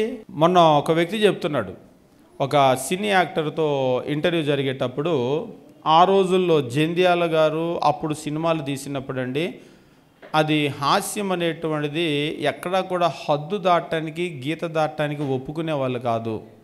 డబుల్ మీనింగ్ మాటలు, బూతు అర్థాలు వచ్చేటువంటి హాస్యాన్ని అస్సలు ఒప్పుకునే వాళ్ళు కాదు. అంటే ఆ రోజుల్లో ఉన్న మూవీల్లో అని అంటూ ఉన్నాడు. కానీ ఈ రోజుల్లో ఉన్న పరిస్థితి అంతా కూడా ఏమిటి అంటే అసలు హాస్యం అంటేనే డబుల్ మీనింగ్ లాగా అయిపోయింది. ఎవరో భార్య మీద ఏదో మాట మాట్లాడితే వీళ్ళు నవ్వుకోవటం, అదంతా బూతు మాటలు, బూతు అర్థాలు కదా, అట్లా అయిపోయింది. మీరు నమ్ముతారో నమ్మరో కానీ లోకం అంటే దాన్ని ఎంజాయ్ చేస్తుంది. క్రైస్తవులు కూడా జబర్దస్త్ చూసేవాళ్ళు ఉన్నారు, మీరు నమ్మరా? క్రైస్తవులు ఎందుకు జబర్దస్త్ చూస్తారని అంటారా? చూడరా? చూస్తే గీస్తే సీరియల్ చూస్తారు కానీ అట్లాంటి డబుల్ మీనింగ్లు చూడరండి క్రైస్తవులు. వాళ్ళకి చూస్తుంటే చాలా పెయిన్ఫుల్గా ఉంటుంది, ఏంటి సమాజం ఎట్లా పాడైపోయిందని చాలా బాధగా ఉంటుంది, చూడలేరని అనుకుంటున్నారా? లేదు, జబర్దస్తులు చూసే క్రైస్తవులు, ఎక్స్ట్రా జబర్దస్తులు ఇందాక నేను చెప్పినట్లుగా డీలు అవి ఇవి ఇవన్నీ కూడా చూసే వాళ్ళు ఉన్నారు. చూసి లోకస్తుల్లాగా ఎంజాయ్ చేస్తూ ఉంటారు. ఎదుటి వాళ్ళ మీద ఈ రకంగా సరసోక్తులు మాట్లాడుతూ వాళ్ళు డబుల్ మీనింగ్ మాటలు మాట్లాడుతూ ఉంటే ఎంజాయ్ చేస్తూ ఉంటారు. కానీ దేవుని వాక్యము చాలా స్ట్రిక్ట్గా, ఇక్కడ కనుక మీరు గమనించినట్టయితే ఎఫ్ఎస్సి అనేటువంటిది ఒక మెట్రోపాలిటన్ సిటీ ఆ రోజుల్లో, కాబట్టి ఆ సిటీ కల్చర్ అని అంటూ ఉంటారు కదా. అటువంటి పరిస్థితుల్లో ఎఫెసీయులకు పత్రికను రాస్తూ అక్కడ క్రైస్తవులను హెచ్చరిక చేస్తున్నాడు. 2000 సంవత్సరాల క్రితమే అపోస్తులైన పౌలు, కృతజ్ఞత వచనమే మీరు ఉచ్చరింపవలను కానీ మీరు బూతులైనా, పోకిరి మాటలైనా, సరసోక్తులైనా ఉచ్చరింపకూడదు, ఇవి మీకు తగవు. ఒకసారి ఒక మాట అడిగారు, భార్యాభర్తల మధ్య సెక్సువల్ రిలేషన్ మాట్లాడుకోవచ్చా అని. భార్యాభర్తల మధ్య అంటే నేను బయట ఎక్కడ మాట్లాడటం లేదు, మా భార్యాభర్తల రిలేషన్లో మాట్లాడుకోవచ్చా అని చెప్పేసి. అక్కడ కూడా మాట్లాడుకోవటానికంటే పరిధి దాటి మనం మాట్లాడటానికంటే భార్యాభర్తలే ఉంటాంగా, ఎవరో ఉండరుగా అంటే దేవుడు అన్నీ వింటాడు, ఆయన ఉంటాడు, ఆయన అన్ని చోట్ల ఉంటాడు, ఆయనకి అన్నీ తెలుసు.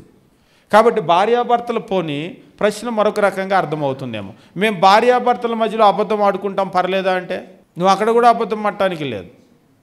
కాబట్టి అది ఎంతవరకు అనేటువంటి గీత మనకు తెలుసు. మాటల విషయంలో కూడా ఒక్కొక్కసారి మనకి ఏమవుతుందంటే అలవాటైపోతూ ఉంటుంది మాటలు.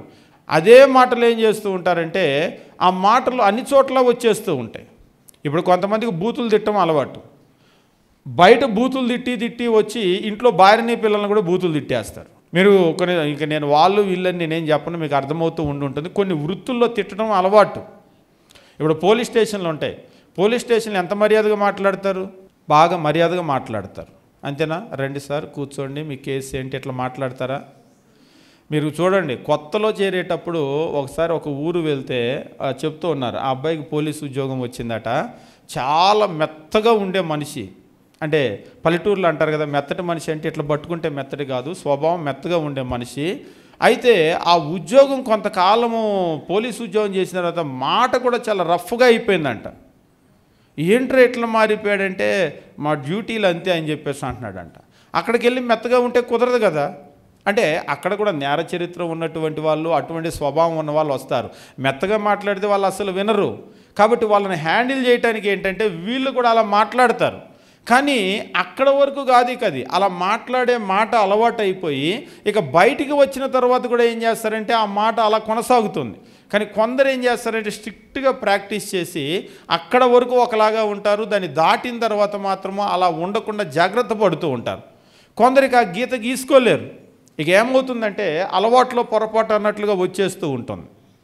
కానీ మనం చాలా జాగ్రత్తగా ఇక్కడ గమనించవలసినటువంటి విషయం ఏమిటి అంటే మనము మన నోట్లో వేటిని కూడా ఉచ్చరించడానికి అవకాశమే లేదు. క్రైస్తవ్యంలో వాటికి అనుమతి అనేటువంటిది లేదు అనేటువంటి విషయాన్ని మనం స్పష్టంగా గమనించాలి. కృతజ్ఞత వచనమే మీరు ఉచ్చరింపవలెను. మన నోట్లో ఎప్పుడు కూడా కృతజ్ఞత మాటలే రావాలి, కానీ బూతులు, పోకిరి మాటలు, సరసోక్తులు ఉచ్చరించకూడదు. ఇవి మీకు తగవు అని చెప్పేసి అంటున్నాడు. కాబట్టి ఇలాంటి చెడ్డ మాటలు ఎప్పుడు కూడా మనం మాట్లాడకూడదు. ఎప్పుడు కూడా చెడ్డ మాటలు ఎవరైనా మన మాటలు కనుక విన్నట్లయితే వాళ్ళు చాలా బాగా మాట్లాడతారు అన్నటువంటి విధంగానే ఉండాలి. కానీ చెడ్డ మాటలు ఏవి కూడా, ఇంకా చెప్పాలి అంటే డబల్ మీనింగ్ మాటలు ఎప్పుడు మాట్లాడకూడదు. ఇక్కడ ఒక విషయం చెప్పి నేను వెళ్ళిపోతాను. కొంతమంది సేవకులు కూడా అంటే చాలా అరుదుగా, రేరుగా డబల్ మీనింగ్ మాటలు ప్రసంగాల్లో మాట్లాడుతూ ఉంటారు. కొంతమంది సేవకులు కావాలని హాస్యం చేస్తూ ఉంటారు. అసలు ప్రసంగాలకి హాస్యానికి సంబంధమేమి లేదు. మనమేం కావాలని జోకేసాలనేమి నవ్వించాల్సిన అవసరం లేదు. అంటే కొంతమంది బాగా నవ్విస్తే మంచి ప్రసంగికుడు అనుకుంటారని చెప్పేసి జోకులు వేస్తారు. మేము జోకేయకపోయినా ఒక్కోసారి మీకు నవ్వు వస్తూ ఉంటుంది. అంటే ఆ విషయాలు చెప్పుకుంటూ వెళ్తే సందర్భానుసారంగా ఒకవేళ నవ్వు వస్తుందేమో. కొన్నిసార్లు చాలా సీరియస్గా ఉంటారు, కొన్నిసార్లు హట్ అవుతూ ఉంటారు. ఇవేం కావాలని మనం ఏం చేయక్కర్లే ఎవరిని. వాక్యం అనేటువంటిది చెప్పుకుంటూ వెళ్తే అందులో ఉన్న సందర్భాన్ని బట్టి వాళ్ళు కనెక్ట్ అయితే ఆ ఎమోషన్స్ అన్నీ వస్తాయి. అంతేగాని ఇప్పుడు సినిమాలో కావాలని ఫైటింగ్ పెట్టినట్టు, కావాలని పాట పెట్టినట్టు, కావాలని కామెడీ పెట్టినట్టు నీ ప్రసంగంలో స్క్రిప్ట్ రాసుకొని ఇవన్నీ నువ్వు పెట్టుకోవాల్సిన అవసరం లేదు అలాంటి. కానీ కొంతమంది ఏం చేస్తూ ఉంటారంటే ఇలాంటివి చేస్తూ ఉంటారు. ఇందులో కూడా అంటే ప్రసంగంలో నవ్వించడం తప్ప అని చెప్పేసి అంటే దాని గురించి అసలు నేనేం మాట్లాడట్లా.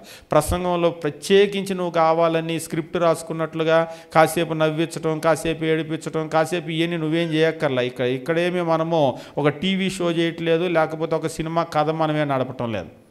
ఇక్కడ చెప్పేటువంటి విధానము, మనం వెళ్ళేటువంటి ప్రసంగాలు టెక్స్చువల్ మెసేజెస్ ఉంటాయి. అంటే ఒక టెక్స్ట్ని డీల్ చేస్తాం, లేదంటే ఒక టాపికల్ సెర్మన్ ఉంటుంది, ఒక టాపిక్ని డీల్ చేసుకుంటూ వెళ్తాం, లేకపోతే ఒక బయోగ్రఫికల్ సెర్మన్, లేకపోతే ఒక హిస్టారికల్. ఇవి మనం చెప్పుకుంటూ వెళ్ళేటప్పుడు దానిలో వెళ్ళిపోతూ ఉంటే దానిలో ఉన్నటువంటి సంఘటనలకు మనం కనెక్ట్ అవుతూ ఉంటాం. అక్కడ ఏ సంఘటన ఉంటుందో దాన్ని చెప్పుకుంటూ వెళ్తే సరిపోతుంది. అంతకుమించి మనం ఏమి చేసి ఆ నవరసాలు పండించాల్సిన పనేమి లేదు ఇందులో. కాబట్టి మనము మాట్లాడేటువంటి మాటలు చాలా జాగ్రత్తగా మాట్లాడాలి. అంటే సేవకులైనా సరే.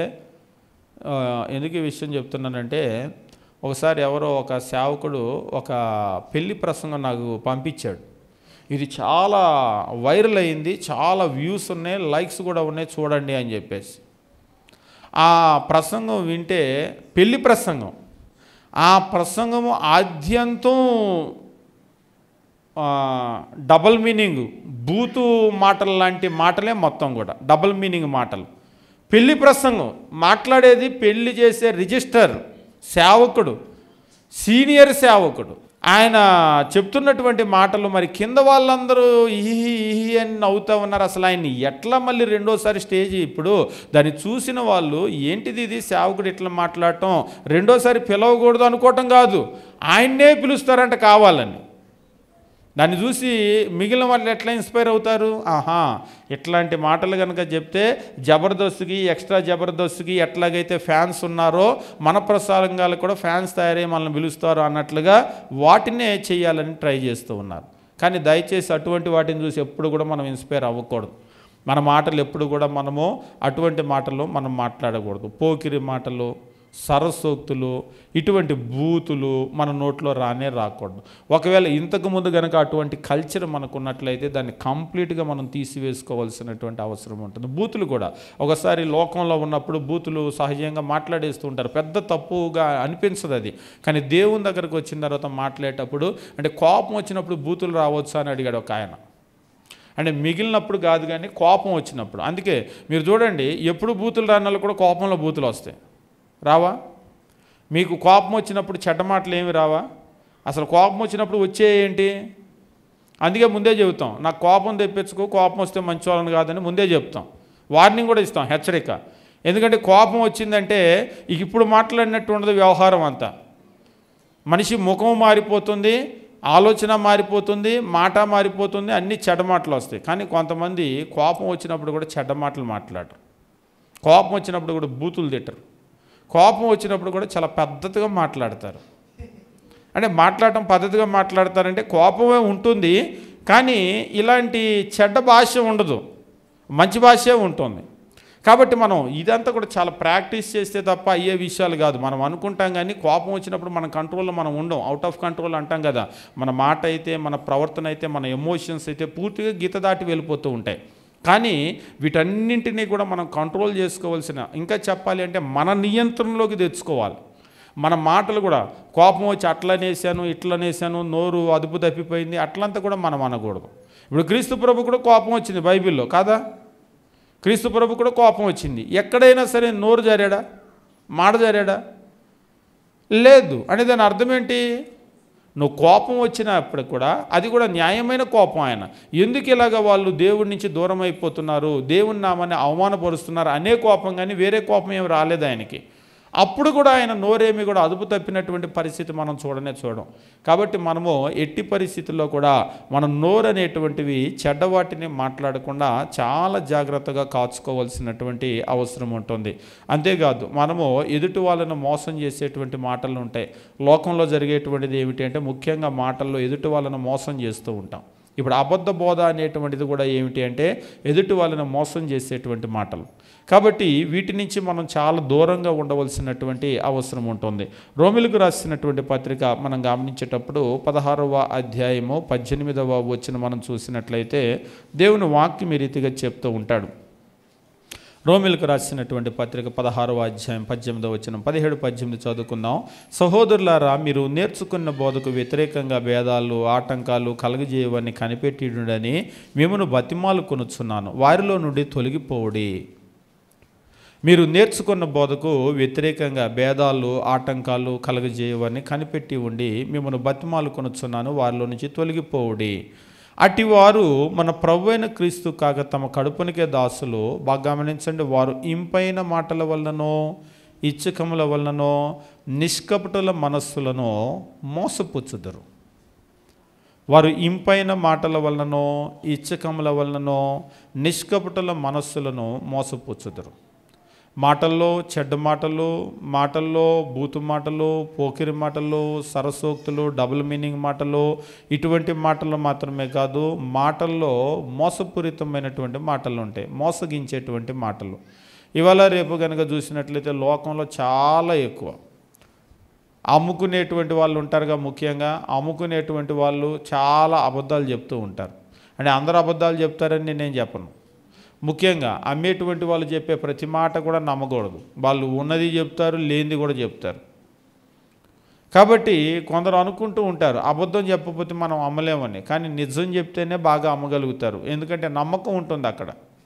ఒకసారి ఒక కొట్టుకెళ్ళినప్పుడు పైన ఒక కొటేషన్ రాశారు, ఇక్కడ నాణ్యతతో పాటు నమ్మకం దొరుకును అని. నిజంగా చాలా మంచి కొటేషన్ అది. ఇక్కడ నాణ్యతతో పాటు నమ్మకం దొరుకును అని. ఆ కొట్టుకెళ్ళినప్పుడు నాతో కూడా ఉన్న ఒక పెద్ద ఆయన నమ్మకం కూడా ఒక 1/2 కేజీ కట్టండి అన్నాడు.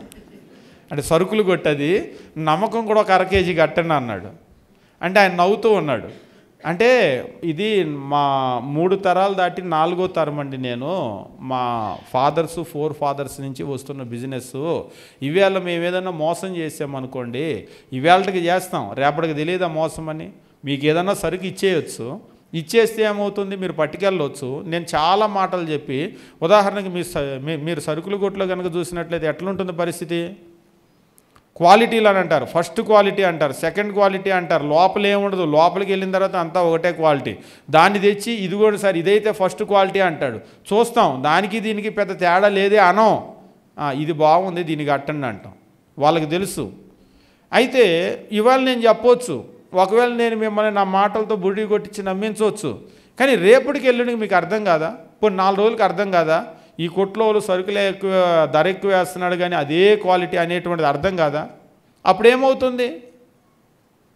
మా వ్యాపారం దెబ్బతింటుంది. కాబట్టి వ్యాపారం అబద్ధాల మీద అని అనుకుంటున్నారు కానీ వ్యాపారం అబద్ధం మీద కాదు. ఈరోజు చాలామంది మా దగ్గరకు వచ్చి ఇంత రష్ ఉంది అంటే దానికి కారణం ఏంటంటే ఎక్కడెక్కడి నుంచో ఊర్ల నుంచో వస్తారు కట్టించుకెళ్ళటానికి. కారణం ఏంటంటే నమ్మకం. అందుకనే పాత వాళ్ళకైతే మేము చెప్పాల్సింది లేదు, కొత్త వాళ్ళ కొరకు పెట్టాము. అది ఇక్కడ నాణ్యతతో పాటు నమ్మకం దొరుకును అంటే అది చూసినప్పుడు నాకేమనిపించిందంటే ఆయన చాలా ధైర్యంగా రాసి పెట్టాడు అక్కడ నమ్మకం దొరుకును అని. మన దగ్గర నమ్మకం దొరికిద్దా అంటే క్రైస్తవుల గురించి అడుగుతున్నాను నేను. ఆయన చాలా ధైర్యంగా నోటి మాట కాదు రాసి అక్కడ పెట్టాడు, మా దగ్గర నమ్మకం దొరికిద్ది అని. మన దగ్గర నమ్మకం దొరికిద్దా? మనమే చెప్తూ ఉంటాం, పలానా బ్రదర్ని అస్సలు నమ్మకూడదండి, పలానా సిస్టర్ని అమ్మో నమ్మనే నమ్మకూడదు అని అంటూ ఉంటారు. మా సేవకుల్లో కూడా కొందరు ఉన్నారు, ఎక్కడున్నారు ప్రయాణం బయలుదేరామంటారు, ఎక్కడున్నారు అంటే మళ్ళీ అరగంట తర్వాత కూడా బయలుదేరామంటారు. ఇక్కడే ఉన్నాం, దగ్గర ఉన్నాం అన్న తర్వాత కూడా గంటకు వస్తారు. అందుకనే ఒక్కొక్కసారి మా ఊళ్ళో ఏం చేస్తారంటే నువ్వు లైవ్ లొకేషన్ పంపు అంటారు. వీళ్ళ మాట నమ్మకుండా, అంటే మీటింగు టెన్షన్ ఉంటుంది కదా కొందరికి, వస్తున్నాం అన్న తర్వాత కూడా గంట దాటిపోతుంది. ఇదిగో ఇక్కడే ఉన్నాం, పక్కనే ఉన్నామని. లోకస్తులు అయితే అంతే. కానీ కొంతమంది క్రైస్తవులు కూడా అట్లా మాట్లాడేటువంటి వాళ్ళు ఉన్నారు. మన దగ్గర కూడా నమ్మకం దొరికే పరిస్థితులు లేవు.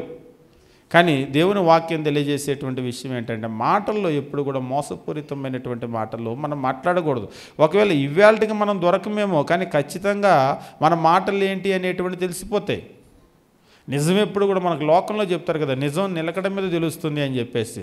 కొంతకాలం గడిచిపోయిందంటే అది ఏంటి అనేటువంటిది అర్థమవుతుంది. కాబట్టి మన మాటల్లో చెడ్డ మాటలు, బూతు మాటలు, సరసోక్తులు, ఇటువంటి మాటలన్నీ కూడా ఏ మాటలు మనం మాట్లాడకూడదు. అంతేకాదు మోసపూరితమైనటువంటి మాటలు మాట్లాడకూడదు. అది లోకంలో అయినా సరే, దేవుని వాక్యం దగ్గరైనా సరే. ఇక్కడ అదే తెలియజేస్తున్నాడు. ఏమంటూ ఉన్నాడంటే వారు ఇంపైన మాటల వలన, ఇచ్చకముల వలన నిష్కపటుల మనస్సులను మోసపుచ్చుదురు.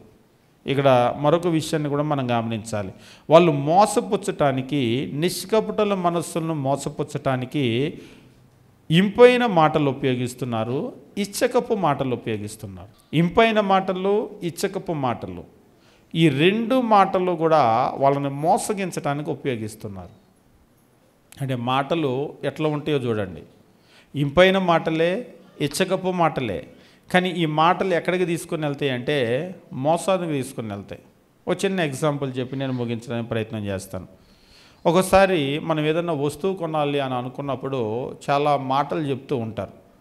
ఆ మాటలు ఇంటి ఎట్లా ఉంటుందంటే అసలు ఇది చీజారిపోతుందేమో ఇప్పటికిప్పుడు కొనకపోతే అన్నట్లుగా ఉంటుంది. కానీ అది కొనుక్కున్న తర్వాత అర్థమవుతుంది మనం నిండా మునిగిపోయామని, వాళ్ళు మనకు అంటగట్టేశారని. ఆ మాటలు చెప్పేటప్పుడు చాలా ఇంపైనటువంటి మాటలు చెప్తూ ఉంటారు. పోనీ మీకు ఇంకా బాగా అర్థమయ్యేటట్లు చెప్తాను. పెళ్లి చేసేటప్పుడు, సంబంధాలను చూసేటప్పుడు ఏం చెబుతారు మాటలు? మా అమ్మాయి పనికిమాలిన అమ్మాయి అండి, కొంచెం కోపం ఎక్కువ, మీరు ఎట్లయినా సరే భరించాలి, ఈ సంబంధం మీరు చేసుకోవాలని చెప్తారా? మా అమ్మాయికి బాగా విసుగు ఎక్కువ అండి, చిరాకు ఎక్కువ, లేకపోతే మమ్మల్ని కూడా తిట్టిద్ది అమ్మా నాన్న అని చూడకుండా, రేపు పెళ్ళైన తర్వాత మిమ్మల్ని అంతగా తిట్టదులే కానీ మీరు చేసుకోండి అని చెబుతారు. ఇలాంటివన్నీ ఏం చెప్తారు? నిజంగా ఇవాళ రేపు ఆడపిల్లలకి వంటరాలు రాకపోయినా కానీ మా అమ్మాయి నెంబర్ 1 అండి అని చెప్తూ ఉంటారు. అంతే కదా? ఇంక ఈ పక్కన ఉన్న వాళ్ళు అయితే ఇక వాళ్ళు ఆగరు, వాళ్ళ పరిస్థితి మామూలుగా ఉండదు. ఉన్నది లేనిది అన్నీ కలిపి చెప్తారు. నేను అందుకని ఎప్పుడు పెళ్లి సంబంధాలకు వెళ్ళేటప్పుడు చెప్తాను, వాళ్ళు ఏం చెప్పినా విని ఊగొట్టండి, ఒకటి కూడా నమ్మొద్దు. పొరపాటున అందులో ఏదైనా నిజం ఉంటుంది కానీ నమ్మొద్దు. ఆడపిల్లల గురించే కాదు, మగపిల్లల గురించి కూడా అంతే. ఎందుకంటే మనకి లోకంలో సామెతే ఉంది, పెళ్లి చేసేటప్పుడు మనకి ఎన్ని అబద్ధాలు ఆడైనా సరే ఒక పెళ్లి చేయమని చెప్పేసి అంటూ ఉంటారు. అది 100 అబద్ధాలు, 1000 అబద్ధాలు, ఇంకా చెప్పాలంటే 100, 1000 కాదు, అన్లిమిటెడ్ అబద్ధాలు ఆడైనా సరే పెళ్లి చేయండి. కాబట్టి పెళ్ళప్పుడు జరిగేదంతా కూడా దాదాపుగా ఏంటంటే అబద్ధాలు చెప్తూ ఉంటారు. ఎందుకంటే మనకి ఉంది కదా, సామెతే ఉంది కదా. కాబట్టి మనం వేటిని కూడా నమ్మకూడదు, చెప్పేటువంటి మాటలు. అంటే ఇక్కడ ఒక విషయం చెప్పి నేను ముందుకు వెళ్ళిపోతాను. అంటే నాతో చర్చించే విషయాలు, పెళ్లి చేసుకునేటప్పుడు కట్నం ఇస్తానన్నారు బ్రదర్. అంటే క్రైస్తవుడిగా ఆయన తీసుకోకూడదు, అసలు కట్నం ఇస్తానన్నారండి. సరే అని చెప్పేసి నేను నమ్మి కొంత ఇచ్చారు, ఇబ్బందిగా ఉందంటే తర్వాత ఇస్తానంటే ఒప్పుకున్నాను. ఆ తర్వాత కొంతకాలానికి అర్థమైందంట ఇక ఆ కట్నం ఇచ్చే కట్నం కాదు అని. అల్లుడు గారు మీరే సర్దుకోవాలని అంటున్నారంట. అంటే ఇప్పుడు ఆయన అంటున్నాడు నేను మోసపోయాను అంటున్నాడు. మోసపోయాను అని అనేదానికంటే కూడా పెళ్ళిళ్ళలో మరి ఇలాంటివి జరుగుతూ ఉంటాయి కదా. పోనీ వాళ్ళ ఆర్థిక పరిస్థితులు అనుకోవటమో ఇంకోటి అనుకోవటమో అనుకోవచ్చు కదా. నేను అడిగాను, అసలు క్రైస్తవులుగా మీరు కట్నం ఎందుకు అడిగారని. అంటే నేను అడగలేదు, వాళ్ళే ఇస్తానన్నారు అని. వాళ్ళు ఇస్తానంటే కూడా మీరు వద్దనకూడదా? పోనీ ఇచ్చినంతవరకు సగం తీసుకున్నారు, తర్వాతైనా వద్దనకూడదా? వద్దని ఎలా అంటాం, అది బకాయి కదా అంటున్నాడు. అవును, నిజంగానే అది మనకి రావాల్సిన దాని కింద లెక్కేసి ఏం చేస్తామంటే బకాయి కింద లెక్కేస్తాం. ఇంకా దానికి వడ్డీ వేయలేదు, బకాయి అన్నంతవరకు చెప్పారు. దానికి 2 రూపాయలు వడ్డీనో 3 రూపాయలు వడ్డీనో వేయలేదు. మామగారు ఇంత లేట్ అయింది కాబట్టి మీరు ఇంత వడ్డీ కట్టాలని. కాబట్టి ఒక్కోసారి పరిస్థితి ఎట్లా ఉంటుందంటే, మనం లోకంలో కనుక చూసినట్లయితే ఈ ఇంపైనటువంటి మాటలు కొన్ని ఉంటాయి, ఇచ్చకపు మాటలు కొన్ని ఉంటాయి. వీటి విషయంలో జాగ్రత్తగా మనం ఉండాలి. మాటలు మన ఎందుకు మాట్లాడుతున్నారు ఈ మాటలు అనేటువంటి వాటిని మనం కనిపెట్టే విధంగా ఉండాలి. అది ఒకవేళ భౌతికమైనటువంటి వస్తువులు ఏమైనా కొనుక్కోవటం కావచ్చు, ఒక పెళ్ళని రిలేషన్ కావచ్చు, ముఖ్యంగా ఆత్మ సంబంధమైన విషయాల్లో మేము చెప్తూ ఉంటాం. అబద్ధ బోధలు ఉన్నాయి కదా, దుర్బోధలు, చాలా ఇంపైన మాటలు, ఇచ్చకపు మాటలతో అసత్యాన్ని ప్రకటిస్తూ అసత్యంలోకి ప్రజలను తీసుకొని వస్తూ ఉన్నారు. కాబట్టి అవన్నీ కూడా మనల్ని అసత్యంలోనికి లాగి చివరికి మన ఆత్మను నరకంలో పడేసేటువంటి మాటలు అవి. అట్లా కాదండి, మా సేవకుడికి మేమంటే చాలా ప్రేమ, ఆయన అసలు చాలా ప్రేమ కలిగినోడు అని చెప్పేసి అంటూ ఉంది ఒక సిస్టర్. అమ్మ, ఆయన ప్రేమ కలిగిన ఆయన అయితే అబద్ధం ఎందుకు చెప్పాలి? ఆయన ఎందుకు అబద్ధం చెబుతాడు చెప్పడం అంటుంది. ఆయన అబద్ధం చెప్తున్నాడా లేదా అనేటువంటిది మీరు బైబిల్ తెరిచి చూస్తే కదా అర్థమవుతుంది. ఆయన చెప్పిన మాట బైబిల్లో ఉందో లేదో చూడండి. లేదు అంటే ఆయన అబద్ధం ఆడినట్టే, అంతే కదా. దేవుడు అయితే అబద్ధం ఆడు. కాబట్టి ఆయన ఏం చేస్తున్నాడంటే, ఆయన చెప్పే మాట బైబిల్లో ఉందో లేదో మనం చూడవలసినటువంటి అవసరం ఉంది. ఈవేళ మనం లోకంలో కనుక చూసినట్లయితే ఇటువంటి ఇంపైనటువంటి మాటలు, ఇచ్చకపు మాటలు, ఇటువంటి మాటలు ఉన్నాయి. వీటి ద్వారా మోసపుచ్చేటువంటి పని చేస్తూ ఉన్నటువంటి దాన్ని మనం గమనిస్తూ ఉంటాం. అది లోకంలో వ్యాపారాల్లో జరుగుతూ ఉంటుంది. పెళ్ళిళ్ళు, రిలేషన్స్, ఆత్మ సంబంధమైనటువంటి విషయాలు ప్రతి చోట కూడా ఇది జరుగుతూ ఉంటుంది. అంటే ఇక్కడ నేను చెప్పాలనుకున్న విషయం ఏంటంటే, మనం ఇటువంటి మోసపుచ్చేటువంటి మాటలు ఎట్టి పరిస్థితుల్లో మాట్లాడకూడదు. నిజాన్ని నిజంగా చెప్పాలి. ఏ విషయమైనా, అమ్ముకునే విషయం కావచ్చు, అంటే మనం కూడా వస్తువులు, స్థలాలు, అవో ఇవో ఏదో అమ్ముతాం కదా, అమ్మేటప్పుడు కూడా ఉన్నదాన్ని ఉన్నట్లుగా చెప్పేసేయాలి. ఒకవేళ రిలేషన్ అయినా సరే, ఒకసారి ఒకరు అడిగారు, మరి మీరు పెళ్లి చేయాల్సి వస్తే ఏం చేస్తారు? ఉన్నట్టుగా చెబుతారంటే ఖచ్చితంగా చెప్పాలి. ఎందుకంటే అసలు చెప్పకపోతే మా మర్యాద పోతుంది రేపు. ఎందుకంటే రేపు ఖచ్చితంగా తెలుస్తుంది కదా. తెలిసినప్పుడు ఏమంటారు, సేవకుడు నువ్వు ఇట్లెట్లా మాట్లాడావు అని చెప్పేసి అంటే ఏమవుతుంది? కాబట్టి మేము ఖచ్చితంగా చెప్పాలి.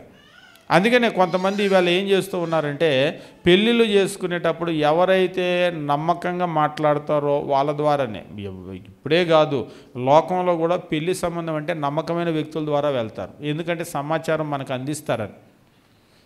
కాబట్టి మనకు నమ్మకమైన మాటలు లోకంలో దొరకటం అనేది చాలా తక్కువ అయిపోయింది. అంటే అస్సలు లేరని చెప్పటం లేదు, నమ్మకస్తులు ఉన్నారు, నమ్మకంగా మాట్లాడేవాళ్ళు.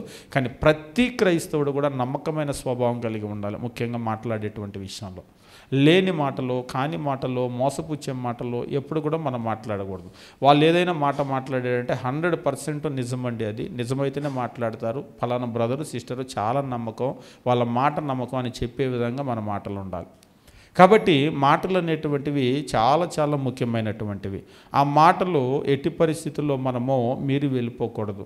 ఆ మాటలు ఏం చేస్తాయంటే మన స్వభావం ఏమిటి, మన క్యారెక్టర్ ఏమిటి అనేటువంటి దాన్ని తెలియజేస్తాయి. కాబట్టి మాటల్ని బట్టి మనం మంచా, మాటల్ని బట్టి మనం చెడా అనేటువంటిది ఉంటుంది. చెడ్డ మాటలు మాట్లాడి మనిషిని నేను మంచోడు అంటే కుదరదు. నువ్వు మనిషి మంచోడు అయితే నీ మాట కూడా మంచిగా ఉండాలి. నీ మాటలు చెడ్డగా ఉంటే నువ్వు మనిషి కూడా చెడ్డవాడివి అవుతావు. కాబట్టి మనం చెడ్డ మాటలు కనుక మాట్లాడామంటే మనం మంచోళ్ళుగా ఎప్పుడు కూడా ఉండలేం, క్రైస్తవులుగా దేవుని బిడ్డలుగా ఎప్పుడు ఉండలేం. కాబట్టి మన మాటలో చెడుతనము ఉన్నటువంటి దాన్ని మనం పూర్తిగా తీసేసుకోవాలి. అంతేకాదు చెడుతనమే కాదు, మోసపూరితమైనటువంటి మాటలు మనం పూర్తిగా తీసివేసుకోవాల్సినటువంటి అవసరం ఉంది. ఇక చివరిగా ఒక విషయాన్ని నేను తెలియజేసి ముగిస్తాను. అదేమిటి అంటే, మనం మాట్లాడేటప్పుడు ఎప్పుడైనా సరే ఇతరులను గురించి చెడు మాట్లాడకూడదు. అంటే ఇది లోకంలో చాలా ఎక్కువగా ఉంటుంది, ఇతరులను గురించి చెడు మాట్లాడేటువంటి పరిస్థితి. అది ఒకటి మనుషులైనా సరే, రెండు అధికారమైనా సరే, అధికారుల గురించి అయినా సరే, లేదా ఇప్పుడున్నటువంటి పరిస్థితుల్లో ప్రభుత్వాల గురించి అయినా సరే. ఇవాళ మనం కనుక చూసినట్లయితే ముఖ్యంగా ఎలక్షన్ అయిపోయింది, కౌంటింగ్ 4వ తారీఖు ఉంది. ఈ మధ్యలో కనుక చూసినట్లయితే యూట్యూబ్ నిండా అవే, అసలు ఒక రకంగా లేదు అది, మొత్తం అదే. వాళ్ళే గెలుస్తామంటున్నారు, వీళ్ళే గెలుస్తామంటున్నారు. ఇద్దరు గెలుస్తారా? మేము గెలిస్తే పలానా తారీఖు ప్రమాణ స్వీకారం అంటున్నారు, వీళ్ళు మేమే గెలుస్తాం పలానా తారీఖు అంటున్నారు. ఇద్దరు ప్రమాణ స్వీకారం చేస్తారా? ఎట్లా ఉన్నాయి అంటే పరిస్థితులు పోటీగా ఉన్నాయి. వీళ్ళు వాళ్ళని తిట్టేటట్టుగా ఉన్నాయి. నిన్న నాకు ఒక సహోదరుడు ఫోన్ చేశాడు. ఎప్పుడు ఫోన్ చేసినా ఇదే చేస్తుంటాడు ఆయన. ఫోన్ చేసి ఎప్పుడు ఫోన్ చేసినా కానీ ఉన్న ప్రభుత్వాన్ని దూషించటమే. ఈ ప్రభుత్వం మారితే నాకు పెన్షన్ వచ్చింది సార్ అని మొదలుపెట్టాడు. ఈ ప్రభుత్వం అట్ట చేసింది, ఇట్లా చేసింది, నాకేదో అంటే ఆరోగ్యం బాగాలేదు, కొంత సాయం పంపించండి అంటే ఎప్పుడు పంపించేవాడు. నిన్న మాత్రం చెప్పాను, నువ్వు ప్రభుత్వాన్ని దూషించినంత వరకు నాకు ఫోన్ చేయొద్దు, నీకు నేనేం సాయం పంపించను, కుంటోడు అని కూడా నీకు సాయం పంపించను. నువ్వు ప్రభుత్వాన్ని దూషించడం మానే. ప్రభుత్వాన్ని కనుక మనం నిందిస్తే దేవుడిని నిందించినట్లే. నేనేం జగన్ గారి తరఫున మాట్లాడట్లేదు. జగన్ గారు వస్తే జగన్ గారిని గౌరవించు, చంద్రబాబు గారు వస్తే చంద్రబాబు గారిని గౌరవించు, రేపు పవన్ కళ్యాణ్ సీఎం అయితే పవన్ కళ్యాణ్ గారిని గౌరవించాలి, వారి కొరకు మనం ప్రార్థన చేయాలి. నువ్వు ఓటు ఎవరికైనా వేసుకో, నీకు అది దేవుడు ఇచ్చాడు, నువ్వు ఓటు ఎవరికైనా వేయి. కానీ ప్రభుత్వం ఎవరు వచ్చినా వాళ్ళను నువ్వు గౌరవించు, వాళ్ళని గణపరచు, వాళ్ళ కొరకు నువ్వు ప్రార్థన చేయి. నువ్వు ఎప్పుడైనా సరే ప్రభుత్వాన్ని నువ్వు దూషించావు అంటే నియమించినటువంటి దేవుని దూషించినట్లే. నువ్వు నాకు ఫోన్ చేయొద్దు ఎప్పుడు. నువ్వు ఇదే స్వభావం కనుక కలిగి ఉంటే నీకు ఏ సాయం చేయను, దేవునికి వ్యతిరేకంగా నేను చేసినట్లు అవుతుంది. అంటే నేను ఆ వ్యక్తిని గురించి మాట్లాడటం కాదు, కానీ ఈరోజు మనం ఎట్లా ఉంటాం? జగన్ గారు నచ్చారు అనుకోండి, జగన్ గారి తరఫున మాట్లాడటం, చంద్రబాబు గారు నచ్చితే చంద్రబాబు గారి తరఫున మాట్లాడటం, రెండో వాళ్ళని దూషించే విధంగా మనం మాట్లాడుతూ ఉంటాం. ఇక్కడ మనం గుర్తు చేసుకోవాల్సిన విషయం ఏంటంటే, క్రైస్తవులుగా మనము ఓటు ఎవరికైనా వేసుకోండి, అది మన పర్సనల్, అది దేశం మనకి ఇచ్చింది, పౌరుడిగా ఓటు హక్కు ఇచ్చింది, అది వేరే. మీరు ఓటు వేసిన వ్యక్తి గెలవచ్చు, ఓడిపోవచ్చు. ఒకవేళ మీరు ఓటు వేసిన వ్యక్తే గెలిస్తే ఖచ్చితంగా ఆయన మీరు గౌరవిస్తారు, సన్మానిస్తారు. కానీ మనం ఓటు వేసిన వ్యక్తి కాకుండా మరొక వ్యక్తి గెలిచినా కానీ వాళ్ళని గౌరవించాలి. ఎందుకంటే దేవుడు ఎవరిని అధికారంలో ఉంచుతాడో వాళ్ళని గౌరవించటం అనేటువంటిది మన బాధ్యత. అది దేవుడు మనకి ఇచ్చినటువంటి బాధ్యత. మనం ఎప్పుడు కూడా చెడ్డ మాటలు మాట్లాడకూడదు. కాబట్టి ఇక్కడ దేవుని వాక్యం మనకు తెలియజేసేటువంటి విషయం ఏంటంటే, చెడు అనేటువంటిది మనం మాట్లాడకూడదు. అంటే చెడు ఉంటే అని అంటారు. చెడు ఉంటే నువ్వు చెడ్డ అని చెప్పమని దేవుడు చెప్తున్నాడు. నువ్వు చెడు ఉంటే, ఇప్పుడు సాతాను ఉన్నాడు, సాతాను మంచోడని మనల్ని ఏం చెప్పమని లేదుగా, చెడునే చెప్పమని చెప్పేసి అన్నాడు. అట్లని దూషించటం అనేటువంటిది వేరే విషయం, దాని గురించి డీటెయిల్గా మనం మాట్లాడుకుందాం తర్వాత. కానీ దూషించటం అనేటువంటిది వేరే విషయం. కాబట్టి చెడును చెడుగా చెప్పమనే దేవుడు అన్నాడు, చెడుని మంచి అని చెప్పమని దేవుడు ఎక్కడ చెప్పలేదు. అపవాదిని గురించి కూడా మనం మాట్లాడుతున్నాం, అబద్ధ బోధన గురించి కూడా మాట్లాడుతున్నాం. అంతేకాదు అబద్ధాన్ని ప్రకటించే వాళ్ళని గురించి కూడా బైబిల్ మాట్లాడుతున్నాడు. ఎక్కడ చెడ్డవాళ్ళని మంచి అని దేవుడేం చెప్పలేదు, చెడ్డవాళ్ళని చెడునే చెప్పాడు. కానీ చెడ్డవాళ్ళని చెడు అని చెప్పడం వేరు, దూషణ అనేటువంటిది వేరు. ఈ రెండింటికి కూడా ఖచ్చితంగా వ్యత్యాసం అనేటువంటిది ఉంది. దాన్ని మనం గుర్తించవలసినటువంటి అవసరం ఉంటుంది. కాబట్టి దేవుని వాక్యం మనకు తెలియజేసేది ఏంటంటే, కొరింథీయులకు రాసినటువంటి మొదటి పత్రిక 6వ అధ్యాయం మీరు గమనించినప్పుడు 9-10 వచ్చిన భాగాలు కనుక చూసినట్లయితే ఇక్కడ ఒక మాటను తెలియజేస్తూ ఉంటాడు. కొరింథీయులకు రాసిన మొదటి పత్రిక 6వ అధ్యాయము 9వ వచనం 10వ వచనము, అన్యాయస్తులు దేవుని రాజ్యానికి వారసులు కానేరని మీకు తెలియదా? మోసపోకుడి, జారులు, విగ్రహారాధికులు, వ్యభిచారులు, ఆడంగితనం గలవారైనను, పురుష సమరోజులైనను, దొంగలైనను, లోబులైనను, త్రాగుబోతులైనను, దూషకులైనను, దోచుకున్న వారైనను దేవుని రాజ్యానికి వారసులు కారు. దూషకులైనను, దూషించేటువంటి వారు దేవుని రాజ్యానికి వారసులు కారు. కాబట్టి మన నోటి మాటలలో దూషణ అనేటువంటిది ఎట్టి పరిస్థితుల్లో రాకూడదు. అంటే దూషణ అంటే ఒకటి దేవదూషణ, రెండవది సాటి మనిషిని దూషించటం, అధికారులను దూషించటం. ఇక దేవదూషణ అనేటువంటి చాలా పెద్దది, పెద్ద నేరం. పాత నిబంధనలో అయితే దేవదూషణకి రాళ్లతో కొట్టి చంపేసేయటమే. ఇప్పుడు కూడా ఒకవేళ దేవుడిని దూషించే పరిస్థితి కనుక ఉన్నట్లయితే చాలా పెద్ద నేరం అది. అంటే ఇక్కడ ఒక ఎగ్జాంపుల్ చెప్పి నేను ముగించేస్తాను. ఒక్కోసారి కొంతమంది దేవుడు మాకు అన్యాయం చేశాడని అంటారు. ఎప్పుడైనా విన్నారా? ఎప్పుడు వినలేదా? దేవుడు మాకు అన్యాయం చేశాడని అంటారు. అంటే ఇప్పుడు వాళ్ళ అర్థం ఏంటి? దేవుడు అన్యాయం చేశాడంటే దేవుడు నీతిమంతుడా, అన్యాయస్తుడా? దేవుడు మాకు అన్యాయం చేశాడు అని అంటే దేవుడు అన్యాయస్తుడు అని అంటున్నారు. అది ఎంత పెద్ద నేరం. ఒకవేళ జడ్జి తీర్పు ఇచ్చారు, లోకం సంబంధంగా మాట్లాడుతున్నా, జడ్జి తీర్పు ఇచ్చారు, మీరు కోర్టులో ఉన్నారు, మీ కేసులో జడ్జి తీర్పు ఇచ్చారు, ఇది అన్యాయమో, మీ తీర్పు అన్యాయమో అని అన్నారు అనుకోండి, అక్కడ వెంటనే ఏమవుతుంది? జడ్జిని దూషించినట్లుగానే శిక్ష పడుతుంది. అక్కడ మనకు తెలుసు అది. కాబట్టి ఆయన ఏ తీర్పు ఇచ్చినా నోరు మూసుకొని బయటికి రావాలి, ఏం మాట్లాడకూడదు, దాన్ని క్రిటిసైజ్ చేయకూడదు. మనం అది తప్పు అని అసలే అనకూడదు. మీరు అన్యాయపు తీర్పు ఇచ్చారు అంటే ఆయన అన్యాయస్తుడని మనం అన్నట్లే మరి దేవుని విషయంలో. కాబట్టి ఒక్కోసారి మనము పొరపాటును మాట్లాడతామో, ఎమోషన్స్లో అలాగ మాట్లాడుతూ ఉంటామో, మనకి చాలా కష్టం వచ్చినప్పుడు, ఇబ్బంది వచ్చినప్పుడు దేవుడు నాకు అన్యాయం చేశాడు అని చెప్పేసి అంటూ ఉంటారు. కానీ ఇక్కడ ఒక మాట మీరు జ్ఞాపకం ఉంచుకోండి. మీరు రూతు గ్రంథం చదివేటప్పుడు నయోమి భర్త, 2 మగపిల్లలతోటి ఆమె వెళ్ళింది మోయాబు దేశం. తిరిగి వచ్చేటప్పుడు భర్త చచ్చిపోయాడు, 2 మగపిల్లలు చచ్చిపోయారు. 2 కోడల్లో ఒక కోడలు వెనక్కి వెళ్ళిపోయింది, ఒక కోడలతో వచ్చింది. వెళ్ళేటప్పుడు వయసులో ఉండి వెళ్ళింది, వచ్చేటప్పుడు ఆమె ముసలిది అయిపోయి వచ్చింది.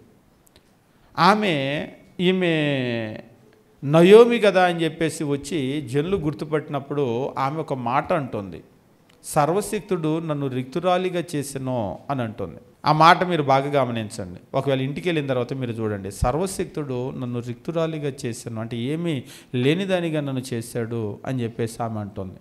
అంటే వెళ్ళేటప్పుడు నాకు భర్త ఉన్నాడు, వెళ్ళేటప్పుడు 2 పిల్లలు ఉన్నారు, వెళ్ళేటప్పుడు నాకు వయసు, ఒంట్లో బలం ఉంది, కానీ ఇప్పుడు నేను ఏమీ లేనిదాన్ని అయిపోయాను.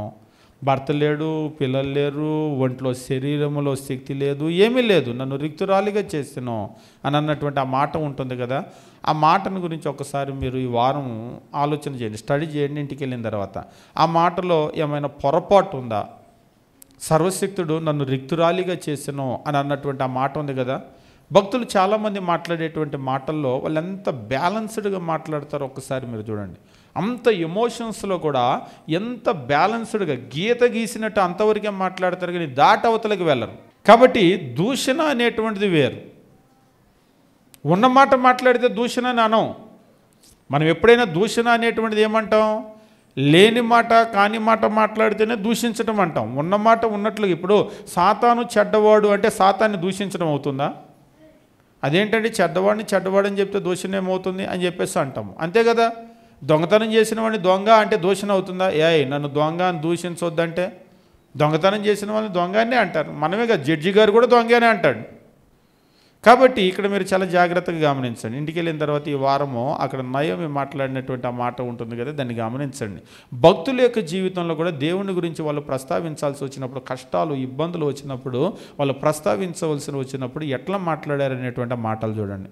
ఆ మాటలు చూసినప్పుడు మనం ఎంత జాగ్రత్తగా మాట్లాడవలసినటువంటి అవసరం ఉంటుందనేటువంటిది అర్థమవుతుంది. కాబట్టి ఈ వారం మనం గమనించేటువంటి విషయం ఏమిటి అంటే, మన నోటి మాటలు అనేటువంటివి మన ఆత్మీయ స్థితిని తెలియజేస్తాయి. నా ఆత్మీయ స్థితి ఎట్లా ఉంది అనేటువంటి దానికి మన నోటి మాటలు అర్థం పడతాయి. కాబట్టి నా నోటి మాటలు బట్టి నా ఆత్మీయ స్థితి అర్థమవుతుంది. దాన్ని బట్టి నేను ఏ స్థితిలో ఉన్నానో, నేను ఇంకా ఎంత మెరుగవ్వాలి అనేటువంటి విషయాలన్నీ కూడా మనం నేర్చుకోగలుగుతాం. కాబట్టి దయచేసి నోటి మాటలను చాలా జాగ్రత్తగా మనం ఉపయోగించాలి. వ్యర్థమైన మాటలు మనం ఉపయోగించకూడదు. మన నోటి మాటలు చాలా చాలా పొదుపుగా ఉండాలి. నోరు విప్పితే ఉపయోగపడే మాటలే మాట్లాడాలి, క్షేమాభివృద్ధికరమైన మాటలే మాట్లాడాలి.